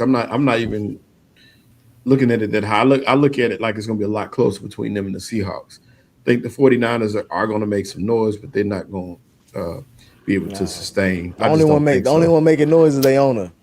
They over under is 11.5. So yeah, 12-5 would be what they predict. The over under is 11.5 wins. Oh, okay. I got a question for you guys that are saying this, the Seahawks though. What are y'all seeing about their team that makes you think that they can be good again? I hate when Lou do this, kid. Just the coach. He asking a team that just won the Super Bowl. What was it, 5-6 months ago? I want to know what y'all see. What makes y'all think they're gonna be good? They got one of the best coaches in the league, if you ask me. At the current time, coach. I really like. Yeah, I like that coach, and I also like Jackson Smith and Jig. But they got the best receiver right now to me going. That's best those receiver, two things alone. Best receiver, what? And him and Sam Darnold got a nice relationship. Best receiver in what? In the league right now. You think you say he number one? I had him number one. Yes, I had JSN number one. Feefo, you talking about when we talked about the wide receiver list? Yeah, that's the one. Yes. That's JSN, the one I had number one. JSN is not better than Jamar Chase or Justin Jefferson. Yes, he is. Last season he was. Yes, he was. Last season he was the best wide receiver. And I love Jamar Chase. Me too. But I had and I Jamar love too. Justin Jefferson. But I had Jamar number 2 as well. Me and people were right on with those. He's top but 5, but JSN, he's not 3. He's not JSN top. right now. JSN That is team one. got to the Super Bowl with Sam Darnold as quarterback because this man is his wide receiver. You just That's the FIFA only just reason. FIFA just Y'all yelled can't even at get me. to the playoffs. with FIFA just yelled at me because he said that the Seahawks let go of Kenneth Walker, who was Super Bowl MVP and running all over the place, and then he gonna look at me and then you gonna tell me that JSN is the reason why they got to that deep in the playoffs and all that stuff, bruh. Yes. Pick one. He's Pick the main one. catalyst of that He passing game. was. He got him there. Yes. Yeah, he did. And we So- saw it all season. You knew the ball was going to JSN and nobody could stop him. To me, Cooper Kupp on the other side. top So top is- 3. is- JSN has not shown me he's consistently. To me, as a wide receiver, I need consistency, not just one great year, because we all can talk about Cooper Kupp. But to me, he has not shown that he's better than Puka Nacua, Jamar Chase, or Justin Jefferson. Not yet. Do it again.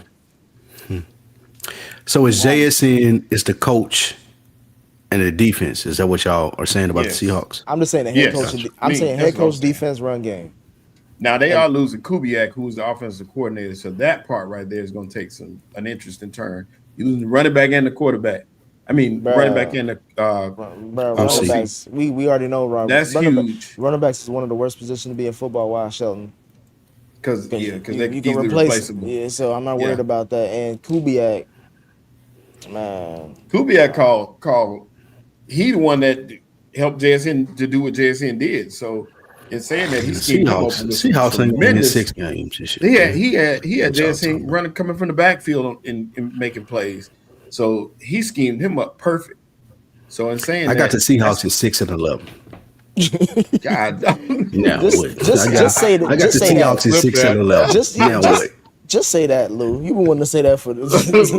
what? Y'all took. I asked the question. Y'all took forever to get there, so I figured I'd just say it. I got the Seahawks at 6 and 11. So Seahawks are not a playoff team to you. No, He's Wow. insane. He's insane. That's no. 6 and 11. Bruh, Book bruh, Book it. Book turn them, your- Danny. Turn your camera off, put it on mute, and go do what you do, and then come back. What Feefo, did you give your picks? NFC West, I think the Rams are winning that. Coming in last in the NFC West, it don't really matter. It don't really matter. But I do think the Seahawks are a playoff team. We ain't got the graphics, Ken. For what? Did we not pick? Did we not? I think that'll be later. I'm saying we didn't have the graphic. We didn't have graphics for the division winners too. I thought we. Yeah, did. that's all gonna be later. That's down the line. That's down the line. Oh, okay. Yeah. All right. Here we go, man. Quarterbacks. I'm gonna start with 10 through 6, and then Man, we got. we're gonna go through 5 through, of course, 1. So let's see how we got here. So let's go ahead and get ready to get started with that. So let me cue it up. As always, we have to do our annual rankings of the top players at each position heading into 2026 through 2027 season. This week, we are moving on to our rankings of the top quarterbacks in the league. All right. 10 through 6. All right, so I'm gonna go ahead and read this off. So 10, I have Herbert, 9, Purdy, 8, Lawrence, 7, Prescott, and 6, Williams. Lou, you want to go ahead and read yours? Yep, at 10 I got CJ Stroud. At 9 I got Jaden Daniels. What did you say him for? Purdy at number 8, Love at 7, and Caleb Williams at 6. Nick? What? I have Drake May at 10. I have Jared Goff at 9. I have Dak Prescott at 8. I got Caleb Williams at 7, and I got Jordan Love, J Lo, at 6. Lou, what was your? Oh no, go ahead, Shelton. I'm gonna ask the question later. Well, FIFO's next. Oh, go ahead. At number 10, I got Jared Goff. At number 9, I got Drake May. At number 8, I got Sam Darnold. At number 7, I got Justin Herbert. At number 6, I got Caleb. Shelton. He couldn't even get out his own list. That's how much. I got Love at 10. I got Caleb Williams at 9. Joe Burrow at 8. Jared Goff at 7, and Dak Prescott at 6. Okay, so I gotta ask my stuff before I forget it. 1, FIFA, are you telling me Jordan Love is not a top 10 quarterback? And 2, Lou, what was the difference between Jordan Love and Caleb Williams for you as far as why you have it in your order? And I got it, like, because I'm trying to see if it's the opposite for me in my order. Jordan Love didn't have a top 10 season last year for me. And I think for me, he's always been a questionable top 10 quarterback. I think he has the talent to be, but I think he makes too many bonehead mistakes. You can say the same thing about Sam Darnold, but he just won a Super Bowl, and he looked like a franchise QB in winning that Super Bowl. So you didn't like the performance he had in the playoff game against the Bears, where he threw 4 tutties and no picks? Did they win the game? That's not what you said. You said he make a lot of mistakes. Okay. Throughout the course of the season, he can have stellar moments because he has top 10 talent. But what I'm saying is he hasn't put together, in my opinion, a top 10 season yet. For me, what put Love under Williams is the playoff run. In big times, when they needed him to step up, Caleb Williams, he did it. We're still waiting on Jordan Love to step up when the Packers need him to step up. In the biggest moments. Did you not watch that playoff game? In the biggest moments that Jordan Love has had in his career, when they needed him to step up, he hasn't done it. In the biggest moment that Williams has done, even though they've not been a lot, but he did it. He stepped up. He made those passes. He made those plays when they needed him to make them. That's why I got Williams over Love. Most fourth quarter drives for wins in the NFL last season, Caleb Williams. Sean, that also mean that you wasn't winning for most of the games, so you had to come back in. Don't matter. I got that dude back there. John Elway made a whole career off of that. Most fourth quarter comebacks, and now John Elway is one of the most legendary quarterbacks in history. Like, you can make your career off, I'm going to put it in my quarterback's hands. And I feel like the Bears can do that. First of all, we know why John Elway got them 2 rings. And second of all, John Elway was John Elway. We didn't never question about him as a talent. It was the fact that he couldn't get over the hump. Questions Caleb Williams. I don't question. Yeah, I don't question. Yes, you have. I don't listen. Yeah. I do the same thing with Kyle Shanahan. I think he's overrated. I don't think he doesn't need to be rated, and he isn't rated. I just think he's overrated. That's all I say. I don't understand. So nobody else got Jaden Daniels.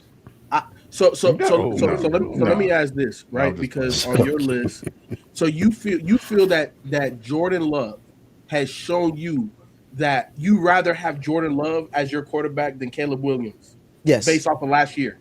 Yes. Based off of last year. Yes. That's why you don't win. What do you mean? What did Jordan Love win? I mean, what Caleb Williams win? Your heart? If I had to, one more game. If I had to pick who had the worst 5 right here, who had a better year? Jordan who had more yards? Who had more touchdowns? Can I ask you a question?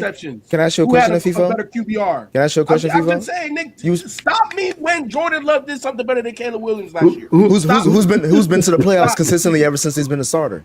Who had the worst 5? Exactly. Who had the worst 5? You were just talking about winning. A series of facts. I gave you a series of facts, and you cannot tell me one fact that Jordan Love was better. I just gave you one. I just gave you one.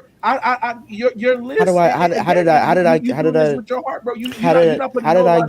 gave you an answer and you just ignored it because you just said a bunch of things that didn't matter because they both won the same amount of playoff games in their career so far. And second of all, Jordan Love has proven that he's a consistent quarterback. In the league for 2 years. How long has Jordan Love been in the league? Either way, the statistics still playoff wins. Either way, who's that an indictment on?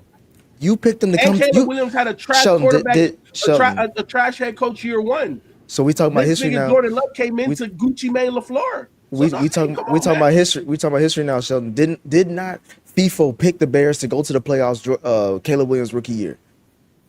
Yes. So that he thought that he was good enough to overcome all the things, and I kept telling y'all that he wasn't, and he didn't. But he did though, Nick. I think that's what FIFA was. Look, You and Ken, Nick, are tied for the worst 5, and here's why. Ken, you have Trevor Lawrence at 8. I don't understand that thought process at all. Nick, you have Drake May in your top 10, which At is 10? insane. That's insane. How? He went to the Super Bowl and he was a top 2 MVP He candidate. sucked. He sucked all the way to the Super Bowl and in the Super Bowl. And Trevor Lawrence still being on the list, Ken, I just like, that's some Sheldon shit Bro, where you you got just was looking CJ at the Stroud stats. on your list. Stroud, though, That's a make or break year. And It's a make or Daniels. break year for Stroud. CJ Stroud And and Daniels. Jaden Daniels. Daniels is the questionable one on my list. I will say that, but I couldn't put some other people on there, so I had to put Daniels. As But much yeah, as I root for CJ, man, CJ Stroud top 10 quarterback. No, man, he's not. man, No, he's not. anybody could have been playing quarterback and won that game against He's better New than Jared. England. CJ Stroud better than Jared Goff. Lou, Better than, let me see some Lou, of the can names you I'm listen, looking can you at. listen to me real quick while as you trying to find some bullshit to get you out of this? No one else has CJ Stroud on their list. He is not a top 10 quarterback. We're trying to tell you. Just go back and watch the New England game. You got Goff. visually Niggas- and audibly. It's arguable. He's not top 10. If I look at the rest of the 10, I don't other even like than Goff. I don't even know why you got Love at 10. That's crazy. But if I'm looking at Goff, May, Stroud, and Herbert, I like my chances with Stroud out of those four. Go watch the New England game one more time, Lou, and come back and tell me you feel the same. Go watch the Pittsburgh game. Oh shit! Feefo could have won shocked you quarterback guys game have of quarterback. Drake. I'm really shocked you guys have Drake May in the top 10. Yeah, Drake May is nuts. At 10. I got him at 10. Drake May I- at it doesn't- 10 or no, that- 9 I or said in 12 the is top nuts. 10. I didn't say where. I just said the fact that he was It's in nuts. the top I agree with Ken. That's nuts. He went to the Super Bowl, and if you look at his numbers, he was super efficient, and he has the numbers to back it up. Like to me, this is a huge indictment on like because I'm with you, Ken and Lou. I did not want to put his name on the list, but I had to look at the tape. I was crunching a lot of this. Like I got all my notes from last year still with me. I crunched the numbers, and I'm like, I'm surprised. he's done more than what we give him credit for. But I'm also saying this season's a break it for me for him because he's got a number one weapon. He's got another year on his belt. He's got deep playoff experience. Like he should be what people are trying to make him to be. Bill Simmons the heat next coming to Tom Brady. I'm just trying to say he's cracked the top 10, but we'll see. I'm happy to see not a lot of Jalen Hurts down here because if y'all can't have him top 5, that's impossible. So it's good to see that he ain't make a lot of lists this year. We'll see. All right. Well, hopefully nobody I shitted on is in my top 5. So let's get to it. Number 5, because I can't remember my list. Stafford coming in at 5. All right. Feefo with Hurts at Burrow 5 at is nuts. 5. It's I fucking know. insane. I thought about putting him It's higher. insane. Stafford I at thought about 5 is putting him crazy higher. too. Stafford at Why? 5 not Why? crazy. Why, Nick? Stafford just won the MVP. What are you talking about? Why, Sheldon? Oh, okay. It's four And Hurts quarterbacks, beat him the hands last down, 4 better times than they played. You said what? Hurts Sheldon? beat him the last 4 times they played. You know that, right? Has Hurts been an MVP? Super Bowl, yes. What that season do though? But Shelton? so What is that Stafford. season do? That season was trash. Sheldon quick to hit That's you. not even season. his best season. Sheldon, Right, quick to hit but he you made the out. He had the playoffs. most rushing yards in a pair Bro, of did Air he Force make the playoffs, Jordans bro? 11s. Like, nigga, don't nobody give a Feefo, fuck about Feefo. them stats, nigga. You said it was a trash season. What about Burrows? He didn't make the playoffs. Come on. And you got him in your top 5. He didn't make the playoffs. According to what? That's your I best. think That's your Burrow- best according to argument. what? That's your best argument. That's Yes, your you best gotta make the argument, Sheldon. playoffs. You That's got to your make best- the playoffs. That's your If best you argument, cannot Sheldon. make the playoffs, you cannot be top 5. That's your best That's not argument, true. Sheldon. I don't disagree with Bro, that. if you look at disagree somebody, with that. nah, I disagree. If you look at somebody and be like, who plays this position better? And I put Joe Burrow on one It screen and must not be Jalen Hurts better. on the other screen. It must not be better. Sheldon, if it was just shadow players and I put both of these quarterbacks on the screen and you had to pick one just based off their abilities, in no times out of 1 million are you picking Jalen Hurts. It's just not happening. Well, Lou, that's not true. No, If you there put- are if you no put- dependents. Ain't they don't it depend on definitely shit. does depend, Lou, because if you put the Super Bowl appearances up there, You definitely picking Bruh. Jalen Hurts. So don't even. I could put Joe Burrow worst let me game. ask this. I could put Joe me- Burrow no, worst game and that game from the Super Bowl, and you still picking No. Joe Burrow over him. Absolutely not. Let me ask the Put panel Joe Burrow this. Super Bowl. Are the Eagles a Super Bowl favorite or a contender? No. They're a No. contender every year. They're contender. They're contender. Okay, they're a Every contender, year. but they're not a favorite, right? No, they're not a Every favorite. year. Let me ask. Wait, hold on. Let me ask this: if Joe Burrow was their quarterback, would they be a favorite? Yes or no? They would be the favorite. No, we see what Joe Burrow does That's at the quarterback. difference. These FIFO. hypothetical moving FIFO. teams, man. Look, you gotta FIFO. love the one you with and play the game. He ain't playing the game, FIFO.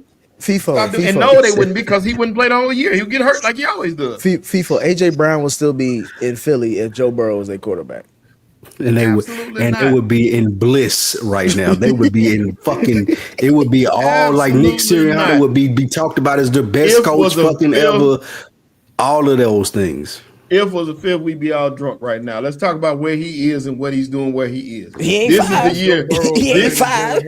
Right. This is the year according to Burrow. And if he don't make the playoffs again, you still gonna be in your top five? Nah, he ain't gonna be in mine. He ain't gonna be in mine if he don't That's make what I'm it. saying. How many years we got to do this? This the last year, but this also the last year I want to see Hurts on you. Top five. Right. Right. If they don't make the playoffs, Hurts coming out. All right. That is a lie. He is. No, for Hey, sure. Shelton. It's gonna If be they don't another make the excuse, playoffs, he's kid. out. It's I gonna can be another guarantee excuse. you- Well, you he heard didn't me. have a No wide excuse. receiver. He didn't. No he didn't have excuses. the offense. It was his I'll ninth never make no offensive excuses. coordinator in 10 years. Like nigga, we No don't care. excuses. No Shelton, I excuses. can guarantee you could poll 100 people outside of the state of Pennsylvania, and nobody will have Jalen Hurts in their top five. They don't Guaranteed. have to, FIFO. It don't Guaranteed. matter, FIFO. They have him in the Because playoffs the where he numbers are belongs. against you. Long as he's in the Jalen Hurts is playoffs. not top That five, man bro. had Kevin Patullo He's not as top five at his his position. offensive coordinator and made the I don't care playoffs. what you say. That's enough said. Yes, Hurts is a There's no bum. justification. He's not top five at his Kevin position, Patullo was his offensive coordinator. If you knew anything about I football, understand you all saw that. Kevin Patullo, then you Okay, know why I'm let- saying let- has let- Oh, merit. he had a different offensive coordinator every year. We supposed to feel bad for him. does. Nigga, it's Don't your feel bad job, for him. nigga. you It's your don't feel bad job, for him? nigga. Go in there and do your job. Don't feel let me bad pose for him. He the does question it. this way. They make the Let me pose playoffs the every year. question He this does way. his job. Do you Your think- quarterback does not. Do you think the Bengals right now, if Philly offered The Jalen Hurts, you Bengals. think the Bengals would Why are take we Jalen talking about the Hurts over Bengals and they ain't Joe making the Burrow? playoffs? Let's No, not wait, talk hold on, about the no, Bengals. no, Chelsea. Let's not even talk about the I'm just Bengals. phrase the question a different way. You didn't It want to go don't right. matter. We're gonna go It left. don't matter. Let me ask you this: Do you think the LA don't Rams matter. would FIFO. trade FIFO. Matt Stafford? FIFO, with nobody's Jalen going to Hurts? Yes or trade no? anybody. Neither Yes? one is going to trade. Neither one is going to trade. We talking about Okay. where they are now and what they Okay. do where they are. Burrow is not winning in I know Cincinnati. almost every team would trade for Josh Allen. I know almost every team would trade for Pat Mahomes. Of course I know they almost would. Every You- team you- would trade for Lamar Jackson. They not traded for Jalen Hurts, my guy. Really? They just Nobody not- they top signed. quarterback, See, everybody see wanna what you trade just for him. said. Jalen What you Hurts, just said is somebody not trade for fact. Because when Alabama Lamar might. didn't get his money, how many teams stepped up to try to give it to him? Oh, now move on with Ken. Thank you. That's Well, bullshit. Thank Nick, you. That's bullshit. why is Lamar fifth? I think Lamar and Burrow have a very mirror kind of projection moving forward, where I think there's a lot to be said where you can say this is a make or break year from Lamar too, and it's a contract year coming up. Last year he was injured and he didn't look good in the middle of that season before he finally sat down. So he dropped a little bit for me. I think he can bounce back, and I think he has to. But yeah, he's still a top 5 quarterback, but he's at 5. All right, Come on, Nick. Lamar got hurt, and when he came back, he balled out. Did he make the playoffs? You was No. talking about Joe Burrow and not making the playoffs. What's this for him No, and they Jamal? didn't. Where was they both at when the playoffs start? Was they with the Eagles on the But playoffs? he's an MVP, so I give him his props for that. He's proven You his just worth. disrespected Matt Stafford when I said he was an MVP. That's why I said why you got him at you don't even him being at 5. But once again, Jackson beat Burrow. All right, come on. that's not. So That has nothing to do with what I'm talking about. Shelton, you kind That's what I say about. But okay, No, that's what I said about Stafford. I said that he beat Stafford. So that's what I said. So what I said about Jackson is he beat Burrow. Yeah, okay. So how you put him behind him? That's what I'm saying. What is Burrow done better? Well, go ahead because you got to get to the next one. He made it to a Super Bowl. number 4. That's what I'm saying. Like I got Burrow right above Jackson. Mm-mm. Just right above Jackson. Allen at 4 is crazy though, Ken. He hate the white man. He don't like. Why you got Absolutely. Josh Allen at 4, Why? Ken? That's Yeah, straight tell me hate. why you got him at 4. Why would he That's not straight be? hate. Why would he not? Why would Josh Allen not be the 4th best quarterback in the league? You're asking me that? Yeah. When it matters Doesn't he most, flame out with Josh in the playoffs? every Huh? year. Every year. No. Yeah, 4 turnovers against the Broncos. Yes, When it 4 matters turnovers most. of Broncos. That's a good defense, and he don't have a number. However, No, I'm not doing however, that. I'm not doing that he FIFO. is more than I would say, arguably more than any quarterback on this list. He got the most on his plate, and I ain't trying to apologize for him or buy into the white savior complex that they have for Josh Allen. But when you look at him play, yeah, I know Cook is good and he led the league in touchdowns before people in the chat are putting that in there. But I still think that Allen does the most with less. And Well, if you I put think Cook- anybody in his position, Allen had the number one. He had the number Bruh. one running back in the league. man, Cook is He had the number one average, rushing bro. game. Cook He is led the cool. league in He's rushing. cool. He is He not led the league in average. rushing. He's Cook not is not average. average, He's Spike. not Cook cool. led the league in rushing. Brother, He led the league in rushing. He mid-pack still smoking to the epitome of that. Y'all know that. He led the y'all league in can rushing. tell me about the That rushing defense leading. stood out. Bro, I watched him play. I watched Offensive Cook play. line. He's mid. He's okay. Offensive line elite. That team is stacked. Y'all better quit acting like Joe Burrow. Hey, Josh Allen don't have no help. Sheldon Lamar be throwing to Rashad Bateman and Zay Right. Flowers. Josh Right. Allen. Who Josh Joe Allen. Burrow? I mean, who Josh Allen throwing to? Josh Allen was throwing Nobody. it to Stephon Diggs for years. Now he got You James. bringing up old shit. Right? Quit bringing up old. Who he throw to last year? He didn't need it though. They ran the Kieran ball. Coleman. Who did he throw to? He didn't need it though. Coleman. They ran the ball. They Coleman had never got developed because Josh Coleman. Allen wasn't good enough to do That's it. Don't bring that up. at best he a third wide receiver Yeah. on a good team. I'd rather Nah, talk you- about Gary Coleman than him. But I'm just saying. Facts. I'm just saying you don't need to throw the ball when you have a number one rushing game. That's what I'm Yeah. trying to tell you. And That's when what he did got. throw the ball, he threw it to the other team. So Stop. Y'all insane. No, but Josh Allen did take a ding when like not getting to the Super Bowl last year. He has That not was taken that a was ding, his, bro. that was his year to do it. yeah, it was. You can't lose the Bo Nix. But I still don't know how you got Burrow at 4. How you got Burrow at 4, Spike? What? Tell me what logic behind that when I other watch- than you thinking he's a good when quarterback. I watch people play quarterback, when I see the position being played at its best, there's no doubt in my mind that Joe Burrow is top 3. I got him at 4 because of injury, like So just when the because he last- hasn't been there. When the last But time you when seen we him do talking it in the about, playoffs? I've seen him do that week after week, bro. Playing for the fucking Bengals. He's really good at playing this position. He been that way since LSU and throwing 50 touchdowns and winning the Heisman. Like, I can't deny his talent. Can he stay like availability is one of the best abilities. That's something that he suffers from. I will give you that, Sheldon. But when he on the field, when we talking about playing quarterback, it ain't 3 people on the planet Earth that can do what he do. In the playoffs? Any Sunday, I'm nigga. still waiting on the Sunday, guy. Saturday, Third Sunday, on my Saturday, list. I don't give Thursday, a- Tuesday night. It don't matter. Joe Burrow's showing up and he's showing out. And that's why he's third on my list. I don't give a fuck about all that shit you talking, Shelton, that shit that Jalen was talking when he came on here about all these random criteria Because- of things that we use to Y'all put are people in insane. certain spots. Ken, that's insane. When I'm talking about when that man, I don't give a fuck about the playoff shit or whatever, because I've seen what he does in the playoffs. I can But when tell. I see that man step back and get ready to throw that ball, hey man, he's elite, bro. It's undeniable. I just want And to you see can if penalize him for He one of the injuries, baddest which is to do fair. it. I I just want to can't- see if it's 17 games plus. No, that's You've seen it. that's Hey, You've seen it Sheldon, before. That's all, fine. hey, Sheldon, But all what that I'm stuff saying you is talking that- about hold on, sounds let me- good. let me get- My what I'm bad. saying is that when like that's the criteria that you judge him on in terms of being hurt, which is fine because Lamar Jackson has been penalized for that. Other quarterbacks have been penalized that as well. But my criteria, as everybody is seeing, is just different. When I see Joe Burrow step back and play and throw the football, He's one of the best in the league. It's just undeniable. And Facts. if being able to see him do that on a week-to-week basis is a criteria, I get it. But when he's out there, he's one of the best out there. And when it comes to making the playoffs, his health is an issue, not his ability to play, but his ability to stay healthy to play. And the other factors such as the defense that has been horrid. But the fact is the man can play the position. He's one of the best out there. And I just can't put him any lower than that. That's wild. But That's wild. Everything Ken said. That's wild. Yeah. You gotta.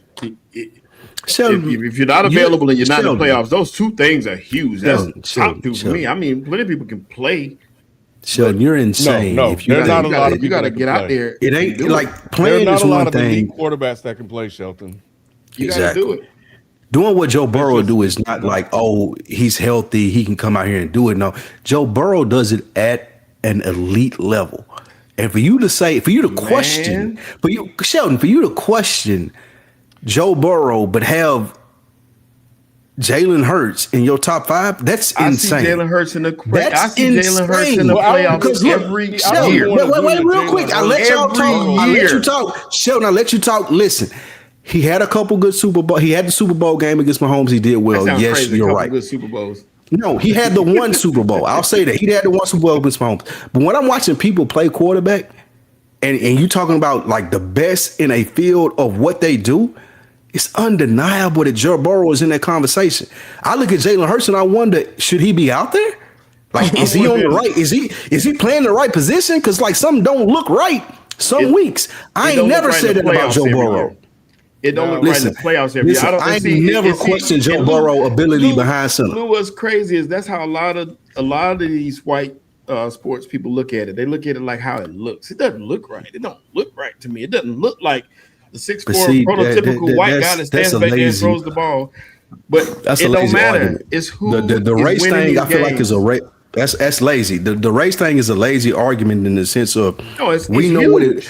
It's not, because we know what it looked like. Sheldon, we know what it looked like when you're playing quarterback well, when you're running the offense, when you're doing the things. We've seen Jalen Hurts not do that in several years. Let's move off Jalen for a second. You telling me that you don't think that Lamar Jackson is judged more harshly than Joe Burrow?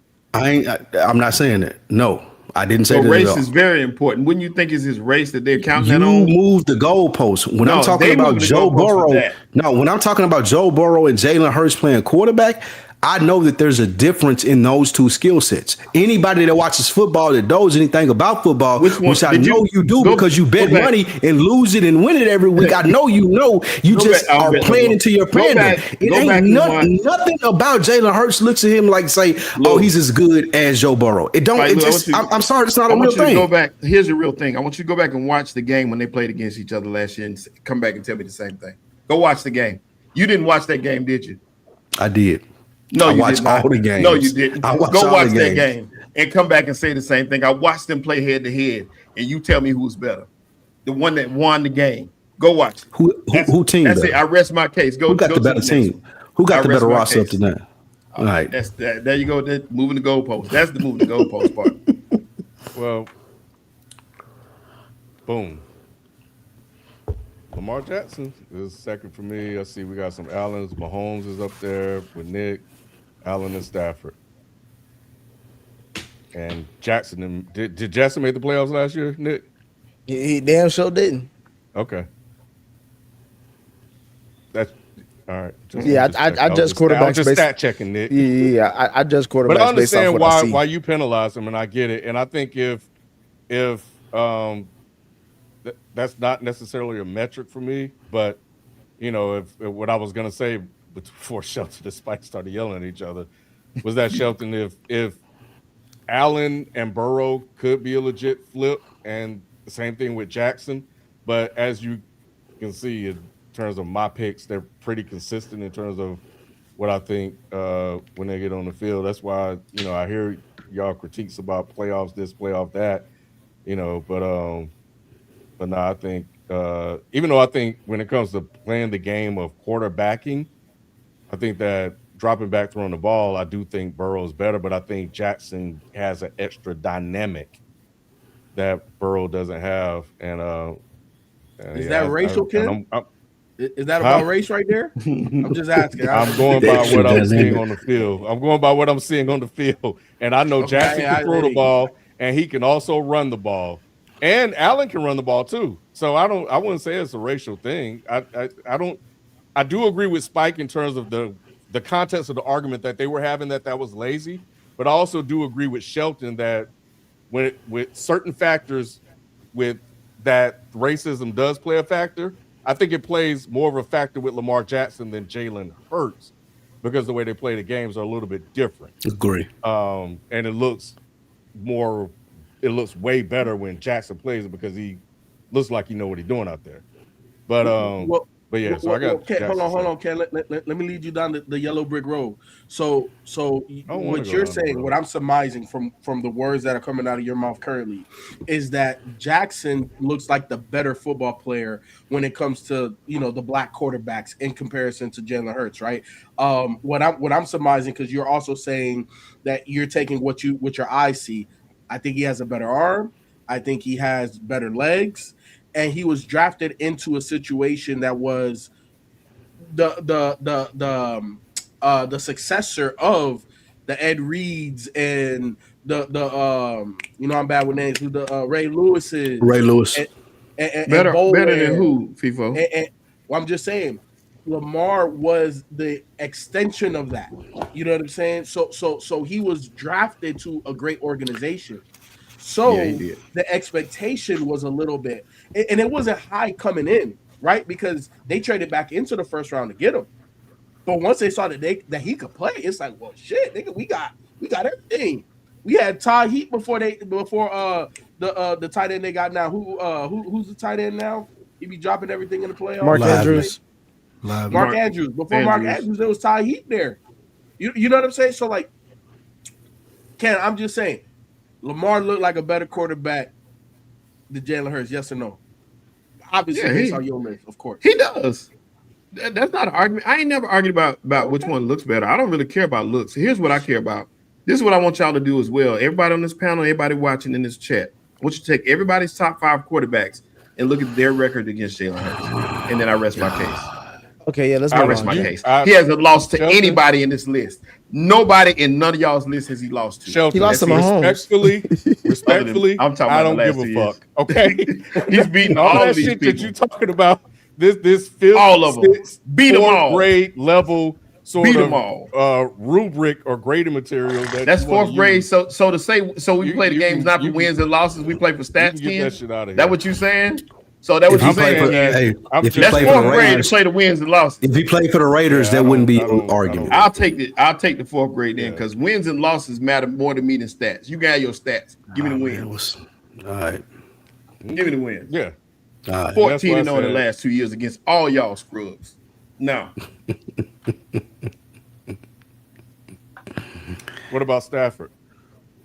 4-0 against Stafford the last 4 times they played. Where's Stafford on your list? 2. Yeah, you got him right there. Stafford MVP. I got that. Ken. Well, Nobody else did. I didn't want to put If Stafford nobody up else there. got it, Ken. I got I it. didn't want to put Stafford up there. Hey Nick, he said all I got that it. shit. Just say all that just to put Stafford say He at told 2. us to go look up all this shit and say that the quarterback And still got beat everybody Stafford, on the too. list. But yeah, I didn't want to put he's Stafford up 4-0 there. against the guy he has in second on his list. Yes. All right, dog. Yep. I put him second to Stafford. I don't think know. Stafford had a great year. Stafford had a great year. And he deserved, even though I don't like on that one, but I don't like Stafford, but he had a great year. Hey, right. MVP. Mm-hmm. all right. And number 1, Still Patty.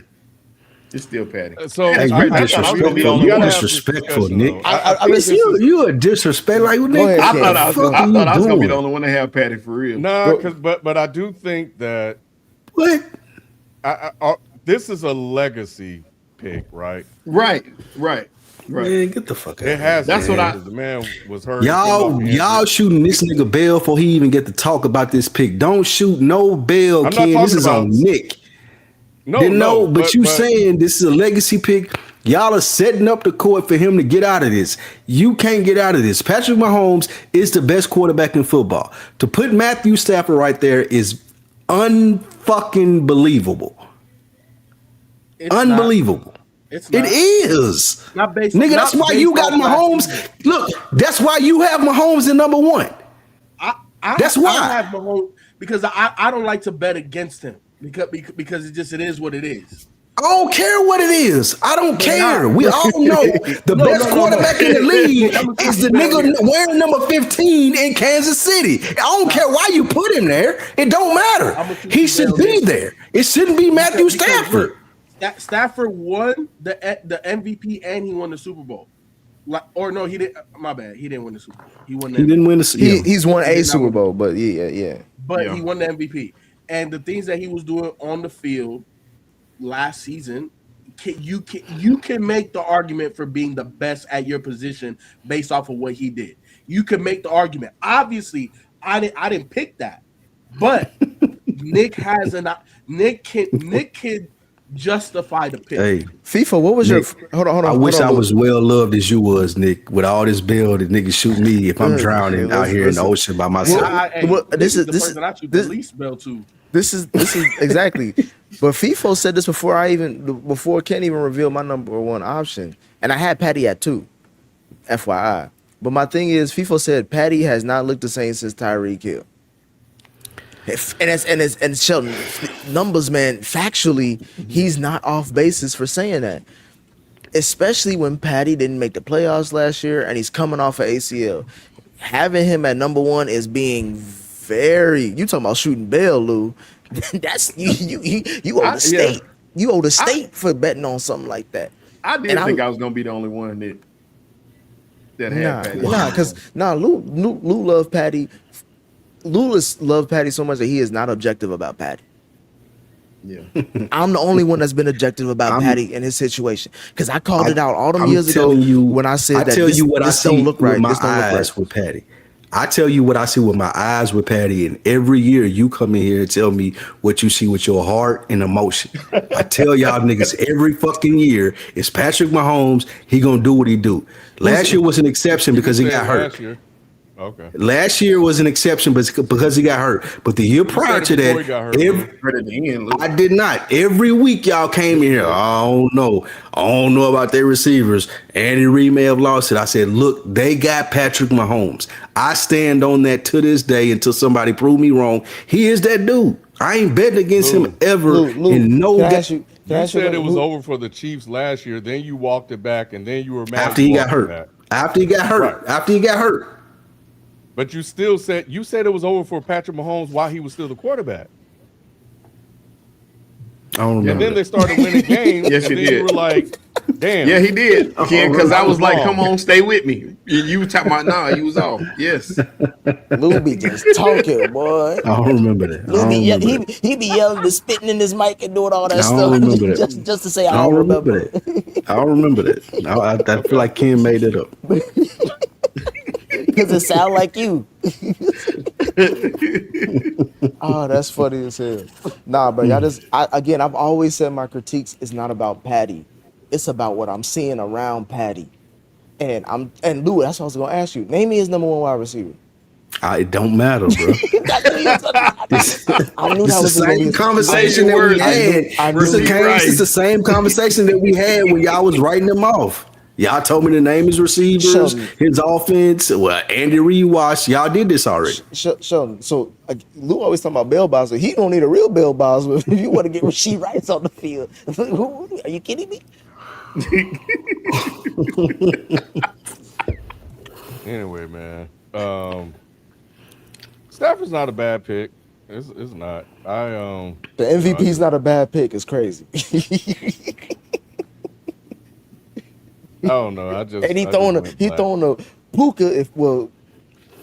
Puka may be a bad seed, but nonetheless, he throwing a Puka. Hopefully, he throwing his Puka. He throwing a Puka and Devontae Adams, bro. Arguably two of the best duo in football if I didn't know where Cincinnati was. Don't do Dallas like that.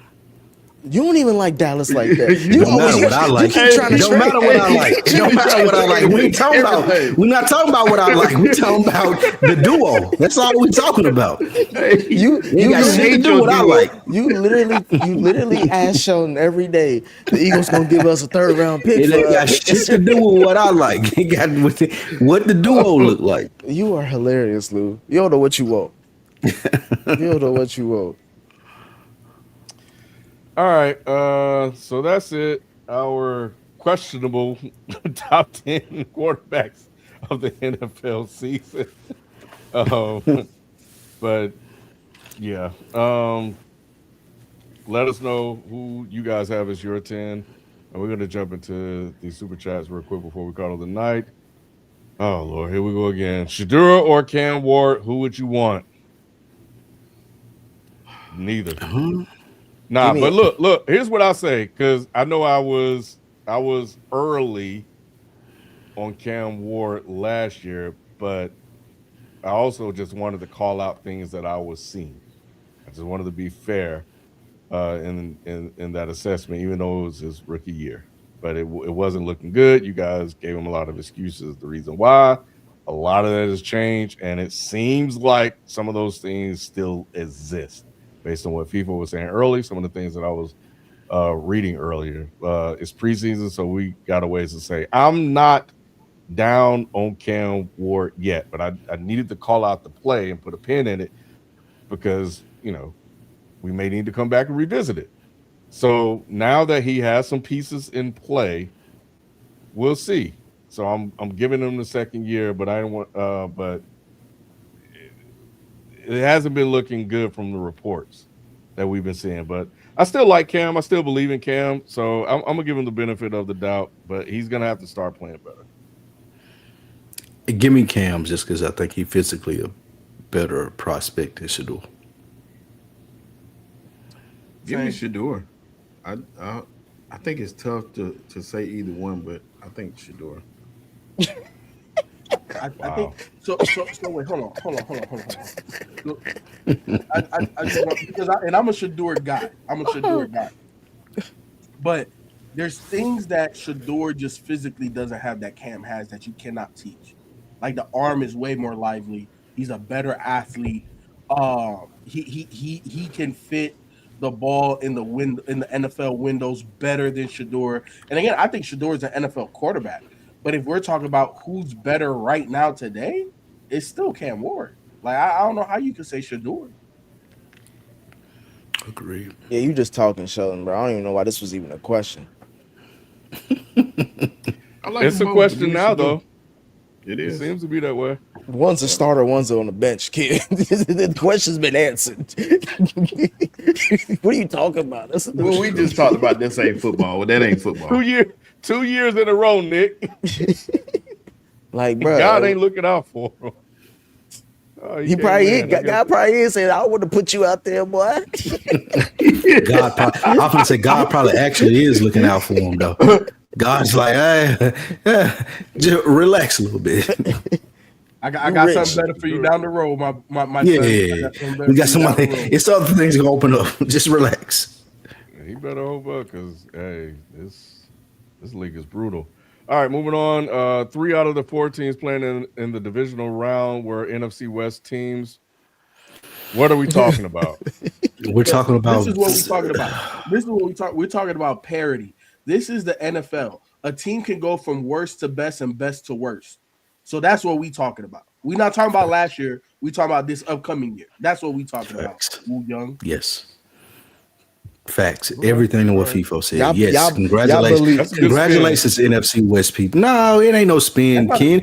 Congratulations, NFC West people. Yes, 3 teams out of the 4 made the playoffs, but y'all can't tell me that the NFC North isn't a better division this year. Just it ain't. Why do y'all believe in the Vikings so much? Because of Kyler Murray? Yes, nigga. They got a quarterback and a receiver that y'all think are top 5. They got a coach that they think are good. The defense. Yes, I believe in the Vikings more than the Cardinals. Lou, today is not your day, bro. We can pull up the clips of you talking about Kyler Murray. Are you serious?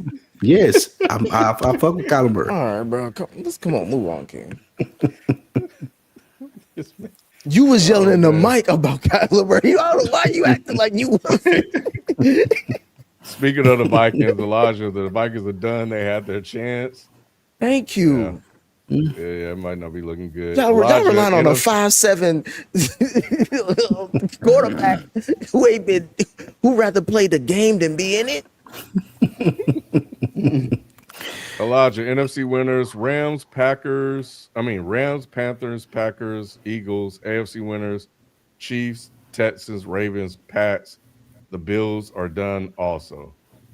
I think I don't even know if I like that. I don't even like this playoffs. See Either horrible playoffs, basically. Yeah, I disagree with that. I disagree with the Eagles. Birdman, to say you don't care about the Super Bowl is insane. Spike, that's for you. Yeah, I don't care about the Seahawks winning the Super Bowl. What would you, Birdman. Birdman? What would you expect Cowboys fan to say? Yeah, No, and y'all it's try not to even, act like that. but Y'all it's try to just act like happened. Not their goal. Hey, listen, It just happened, bro. Listen, that didn't make Sam Darnold a different person. I promise y'all. 6-11 is what the Seahawks gonna register this season. Sam Darnold still Sam Darnold. Like all this Super Bowl shit that Birdman talking about and y'all talking about don't matter. The Vikings more likely going 6-11 than the Seahawks, bro. Both of them could. JD, what NFL uniforms would you rank the best and worst? Best uniforms. The best uniforms are now the Titans. I said Atlanta has great uniforms. Atlanta messed it Titan up. shit hard. Titan shit is hard. Titans shit is though. Yeah, Atlanta messes their uniforms up. They Balt- have the best Baltimore has colors. good uniforms. Baltimore's alternate uniforms look amazing too. Cardinals Bengals probably got had the really good worst. uniform too. You said I who? think the Feefo? Cardinals got the worst uniform. I like the Bengals uniform. I've always liked the Bengals. People say they especially that hated. white. People say they hated them back in it. Like they said, it looked like Halloween colors. That's what they always. I always liked it. I like the Bengals. Yeah, I always thought it was hard. And then the all white shit, that shit hard as hell. I think honestly, I think the Raiders have the worst uniform. Really? That's Wow. iconic. Feefo. I'm surprised. No, hold on. That's crazy, This is my reasoning. Every team, even the iconic teams, right? Like Green Bay, they got the all green joints. You know what I'm saying? Like the Raiders don't have a dope alternate. Yes, their joint is iconic, right? Day to day, okay, cool. But they don't have no other joint that's hard. I get you on the alternate. I can see what you're saying, but over like just original, they main joint is one of the hardest. It's cool. Like it ain't too many can fuck with the Raiders. The Browns have the Browns have is the worst. bad. Browns Panthers is the are worst. bad. Panthers are bad. The Cardinals are bad. I like the are bad. Cardinals. I don't know why y'all like. Honestly, Cardinals bad. honestly, I do not like the Rams. I don't like not the Rams either. I don't like. I don't like the uniform. Rams. The Rams. What's crazy to me though is a lot of these teams that mess their uniforms up. If you look at some of the older uniforms, like Hey, the older Rams was Tampa, Hey, the Rams, Oh, Ram shit was fire. New England, them uniforms were amazing. They changed. Seahawks had the best uniforms at one point to me too. All those teams' Facts. uniforms used to look great. Now they look dull. These dull colors, I don't get it. Look good. Yeah, Seahawks Not look- compared to how they used to. That blue that they used to have with the green. Cortez Kennedy Yeah, was but- there. Yeah. But I like the fact that they can still go to that as a throwback though. It's True. still in the wardrobe. Eagles have a good uniform. They got really good. The throwback Eagles. But the throwback is even better. That Randall Cunningham The fits. Kelly Green. Yeah, the the Kelly Green is was better. fire for the Eagles. I don't understand why they went away from the brighter colors to the dull colors. I'm talking about all the teams now. Like I said, if you look at the Seahawks, they went to these dull colors. The Rams dulled down their blue. It used to be like a brighter blue. It's probably cost of production, all that colors and all that stuff. You gotta pay Vikings. for. The Vikings one of the worst too. They one of the worst. Like, Yeah, super basic. Their alternate so is okay, but it's basic. Yeah. You know who came up? The Lions. The Lions uniforms came up to me. Yeah, and then they got some They nice black alternate uniforms ones, too. fire. Yeah. They got some alternate ones. They got alternates they introduced today. That's probably why I asked that question. About 6 or 7 teams came out Oh with yeah, alternate. the Bears uniform is Texans. basic as hell. I'm Yeah, not gonna say Bears they is basic. trash, I think but the they Bears just iconic, basic. though. It's basic though. What bro. that blue and orange? That shit. And hard. and they, and That they shit be, fire. and they ripped off the Cincinnati Reds logo. So to me, it's just like, all right, bro. No. Hey. Who was a city first, Cincinnati or Chicago? All right, yeah, you can get out of Who here it don't made it. ripping that shit off. Whose iconic symbol of the C is that? Don't copy that. Chicago. Do something. Chicago's the biggest C in the whole world. What you talking about? You're right. Yeah, copycat. The Cubs, You know, Bears, that's you. yeah. That's y'all. Y'all second Musa, tier. that fumble before halftime against Denver is still one of the absolute dumbest things I've ever seen an elite quarterback do. Yeah, he lost. A lot of Yeah, cool that was points. crazy. He lost a lot of cool points that game. It's a bad moment. Yeah. Where are we at? Burrow living off a Super Bowl appearance from 4 years ago. Hasn't done shit since then. Also got the best receiving duo in the league. The only thing I have to say to this, because I don't disagree with most of what they said. Everybody Sheldon always talk about Bengals got the best receiving duo. What's the next thing that you want to brag about the Bengals? That they ain't got no offensive line. They ain't got no defense. They don't got no special team. Barely got a special team. They don't like the head coach. It's like, if all you got is wide receivers, that don't really say much of anything. I hate when people only focus on the wide receivers. Like, bro, y'all saying that like they have anything else but that. Other teams have other things you can name. You know, Joe Burrow's highest rated O-line in the time that he's been with the Bengals. You know how high they rated? What was it 27. 21 or 27. That's the highest. So he needs That's an the elite highest. team. Huh? He needs an elite team around him. I get it. no? I'm not. Um, I'm not I saying think that. every- I mean, he chose every his team. quarterback, He did including choose. He Tom chose Brady, these. is at least a he- decent O-line. I He think every chose to pay quarterback the needs a receivers. That was decent his O-line. choice. He could have taken a lesser receiver instead of T. Higgins. Well, Giving that hey, money, he hey, could have hey, given it to the hey, offensive line. mute this nigga. So by your logic, You had Shelton, a every choice. quarterback needs the greatest O-line ever created to make it to the Super Bowl. Then No, my logic. Because that's what Jalen My Hurts logic had. is, if you're that talented, then I ain't gonna talk about what you need. I'm gonna just talk about what you got and what you can do. All right, Sheldon. But Jalen Hurts has the best O-line. I ain't saying that, in there. Jalen Hurts. Why are you bringing him up? Because that's where this is coming Ken, to. get this nigga out of here. You don't have to say his name for it to be about Why are you him. bringing it up? I keep bringing it up because that's what you, that's what you talking about. That's your No, talking I'm not. point. I'm just That's saying. the I'm barometer talking for about you. making excuses for Burrow is what we doing I'm not again. making excuses. I'm giving out facts. Those are It's an facts. excuse. His best O-line was ranked 27th. And he chose to He bolster chose his what? receivers. He chose to pay T. He the one told him to do Oh it. my goodness. That was his So- choice. Oh my goodness. So that's not organizationally. So now we putting that on the quarterback. He had a choice. So we can't hold on. So we can't pushed put him AJ too. Brown having an off year on Jalen Hurts. That's Patullo, but that's not Jalen Hurts though. Who Okay. said that? Okay. It's both. Yeah, and it's more AJ than anybody. Why are you putting that in So Jalen? wide I ain't talking about receiver Jalen. is the reason why I'm talking why about the Burrow. ball don't get thrown to him. I'm talking about Burrow. Yes, absolutely. He is the wide receiver. You better go back and watch the tape. Ask the players who quit on the team. AJ did. AJ wasn't running routes. That was AJ. I Hey, wasn't going about AJ either. Ken, what's crazy is this time last season, Q I said the and same Q thing. and I Sheldon didn't were have nope. saying, It wasn't me. saying AJ Brown number I one told you wide AJ receiver. quit. It wasn't me. And Sheldon was like, bro, we good. We just kind of off a Super Bowl. What are y'all talking about? I told you AJ quit. I said that back then. You quit AJ. That's what it is. No, I told you AJ quit. Oh man, Musa. People have been talking about Josh as if they feel sorry for him that he hasn't won yet, whereas they treat Lamar like they've been waiting for him to fall off, so they don't got to talk about him anymore. Absolutely. That is definitely correct. Right. We see it all the time. Lamar's had a better team. Nah, I ain't gonna go there. I ain't going. No. I'm not going down that road, Yes. FIFA. I'm not No. going down that FIFA road. not wrong. He's had a better FIFA defense. not wrong. I'm not going down that road, He's had a FIFA. better defense. Lamar has always had a better defense than Josh Allen. Since Josh Allen has been in the league, Lamar's defense has been better than any Josh Allen. defense. That's true. number one. Number two, I will say, I'll give you this. Josh Allen has had a number one wide receiver where Lamar hasn't. I'll give you that.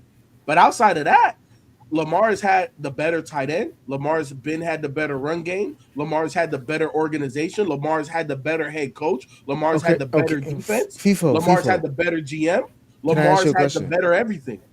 That's your question. Josh Allen lost to Bo Nix. I don't even have a question. I just got a statement. Josh Allen lost to Bo Nix by throwing 2 picks and had 2 fumbles or something like that. Like, come on, bro. Like, as much as I don't even. Let's say I agree with you on everything you're talking about with Lamar compared to Josh. My issue is when nobody else was in the QB side for the AFC but Josh Allen when it come to elite, he didn't step up and he didn't do anything with it. He didn't have to face Burrow, Lamar, or Patty. Like, I'm sorry, bro. I don't.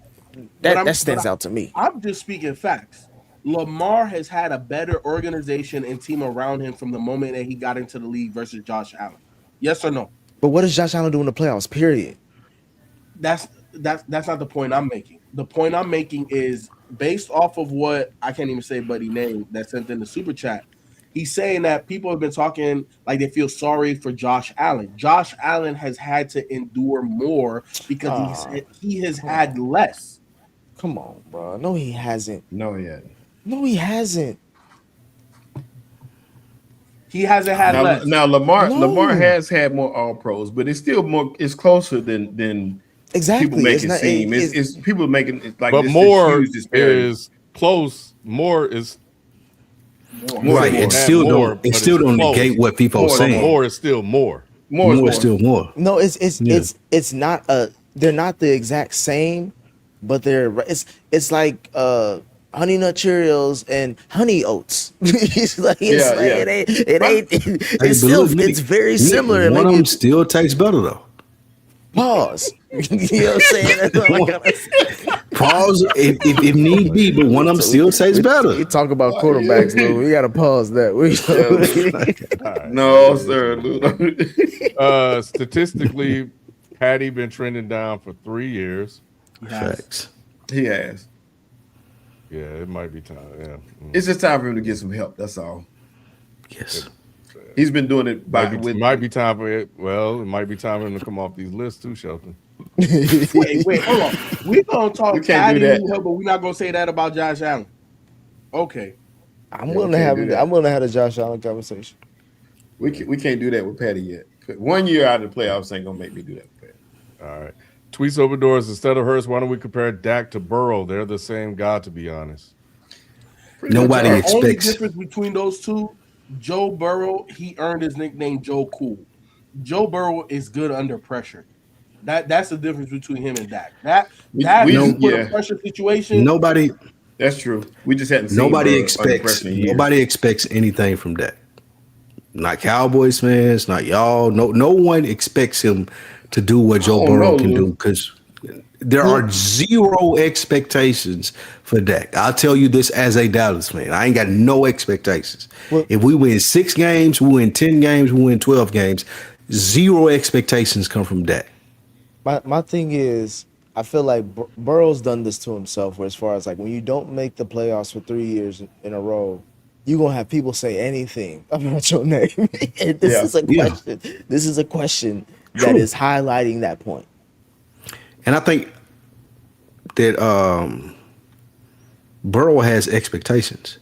Again, Dak, there are no expectations from anyone from Dak. Would you say Dak has played better than Burrow like last year when they played? Yeah, because he was on the field. No, I'm saying even when they played, just from what you saw in the game. Absolutely not. No. Hell no. Absolutely not. In the games, this past year, I'm saying. No. In the games they played, I thought Dak if played. Joe Burrow was a Cowboys quarterback, it would look a lot different. It would look a lot different. I think so. Don't sleep on Dak. Look different. It would be different. Yeah, Dak played good though. Listen, man, no. Like that's the difference between Joe Burrow and Dak. It will look very similar. The difference would be that they would be playing for championships, NFC and Super Bowl with Burrow. But in terms of the numbers, the stats, all of that type of shit, it's going to look very similar. But see, FIFA, we can't say that though because Dak put points on the board. They just had an awful defense, right? I don't disagree. Yeah, but he can't win. But we've seen Burrow win games as a quarterback when he's needed to. Like we've seen Burrow in those positions where it's like, all right, it's on the quarterback. He gotta do this, and Burrow has done it. Dak has never done that in his career ever. All right, last one. Feefo, can men who identify as women play in the WNBA? Uh-oh. Hey, based off I of thought how, this was the last one. I thought we was from the end. this is the last one. Based off of how America is, I guess they say I guess so. If it was the United States of Feefo, hell nah. No, there's no way. There's no way. There's only men and women, in my opinion. You know what I'm saying? You can identify whatever you like. You know, I'm not hating on you. I'm not saying I don't view you as a human or value you as a person. I 100% do, regardless of whatever you identify as. But at the end of the day, there's a men's league and there's a women's league. And you're either born a man or born a woman. So you play the one that you're born as. You could have just stopped like Feefo, you should have said a couple of sentences earlier. I'm not. Yeah, you should have said that in Y'all Spanish. making it worse. Why? Just let it live. Just let it breathe. Just let it breathe. Y'all making it worse. Hey, let that I'm not go. going to censor myself. They don't Hey, have to censor them. I'm not censoring myself. You can be whatever you want to be in America. Hey, real quick, Ken. I meant to say congrats to Kwanzaa Jones. She's the first Black American woman to be a majority owner of baseball team for the Kwanzaa Padres. Jones is the Kwanzaa most. Jones, I love it. I love it. That's Nick. the blackest. That's the blackest name I heard this year. Right, and if you hadn't had a chance, go back and watch her introductory press conference. She's a singer too, self-proclaimed. She made her own theme music for herself to come out to this press conference, and she taking pictures. I fuck with it. She is All not of it. changing her style or her color or her ethnic. She ain't changing nothing for these people. I love it. I love it. Yeah. Hey, Oh yeah, we left that off. yeah, this is the last question, but yeah. Hey, man. $140 in Cincinnati is Hey, Chill out. it's a certain. Hey, listen. It's a certain type of nasty you can't get everywhere, man. Sometimes, sometimes when you, when you looking for that certain thing, sometimes you gotta go find it, man. Hey, Listen. $140. You worth billions. $140. Then they said he had called multiple times. Like it But wasn't did you see where he picked her up from? Nick's Like, neighborhood, come on, bro. Chill out, bro. That ain't got nothing to do with Cincinnati, Fill me in bro. on the story. I don't know the details, bro. Bro, FIFO, this nigga is a billionaire owner Ned of the York. 49ers. Majority Ned owner. York, majority owner. He was in Cleveland and was trying to pick up a prostitute for $160. $140 because that's what they confiscated from him. They got the trailer park that he was in trying to pick the chick up. It's just like all bad. Like you're a billionaire trying to buy it for $140. Like what we doing? Yeah, How you get York. the money, Lou? That's it. That's how the rich stay rich. Nah, it's Well, not. I was gonna say, that is bro, not how the rich stay rich. I was gonna say, bro, he clearly ain't got no liquid assets if he only got $140, bro. As a majority owner of a But that's the thing. That was his shit, Nick. That's what he was looking for. That's what make it so sick. He had more than that. We know he got more than that, but he looking for the 140 trailer park shit. Well, That's what make lock this nigga up. If that's what he's looking for. He's from Youngstown. He's from Because that's what Youngstown. he's looking for. FIFO, I got billions of dollars, bro. At one point in time, that might have been my indulgence. Yes, I may have gotten down like that. But it comes to a point in life where if I can't do the 140 at the trailer park in Ohio, bro. Like I gotta do the high end Vegas. Like I gotta spend the money that I made. Yeah, him and his wife, 15 years, had just split up like a couple months ago. I think. Hey man, listen, he was going through it. Yeah, he's definitely. Anything you tell me, Sheldon, wife left him, kids don't claim him. Anything you tell me, I'm gonna believe. Cause where he was at spending that 140, that's midlife crisis. Like that's like, man, what you doing, bro? I could have like, you can't even talk to your Nick Carr ride by when they had the news. You can't even talk to your friends about that. Bro, you can't even talk to your friends about that. I hate anytime there's an Ohio story. I always go to Cincinnati, bro. It's a whole state. Bruh. And I told you I'm from Cincinnati. I ain't from Ohio. Where he at, Lou? Where he from? That's Ohio. Dog, it was 9:45 in the morning, bro. Think about that. Now, my nigga, you a billionaire. You a billionaire. You a billionaire at 9:45 in a Sunday morning. A Sunday church going morning. You a billionaire out in the trailer park with 160 cash in your pocket trying to get it done. I bet Robert Kraft was like, that's lock nasty. him up, He bro. nasty. Lock him up. That nigga nasty, bro. If Lock Robert him Kraft call up. you nasty, you know you got He's hey, Sheldon, he's disgusting. This dude right here is disgusting. He's disgusting. I don't want nothing that's 140. If it's 140, I don't want nothing to do. 140 at 9:40 on a Sunday morning?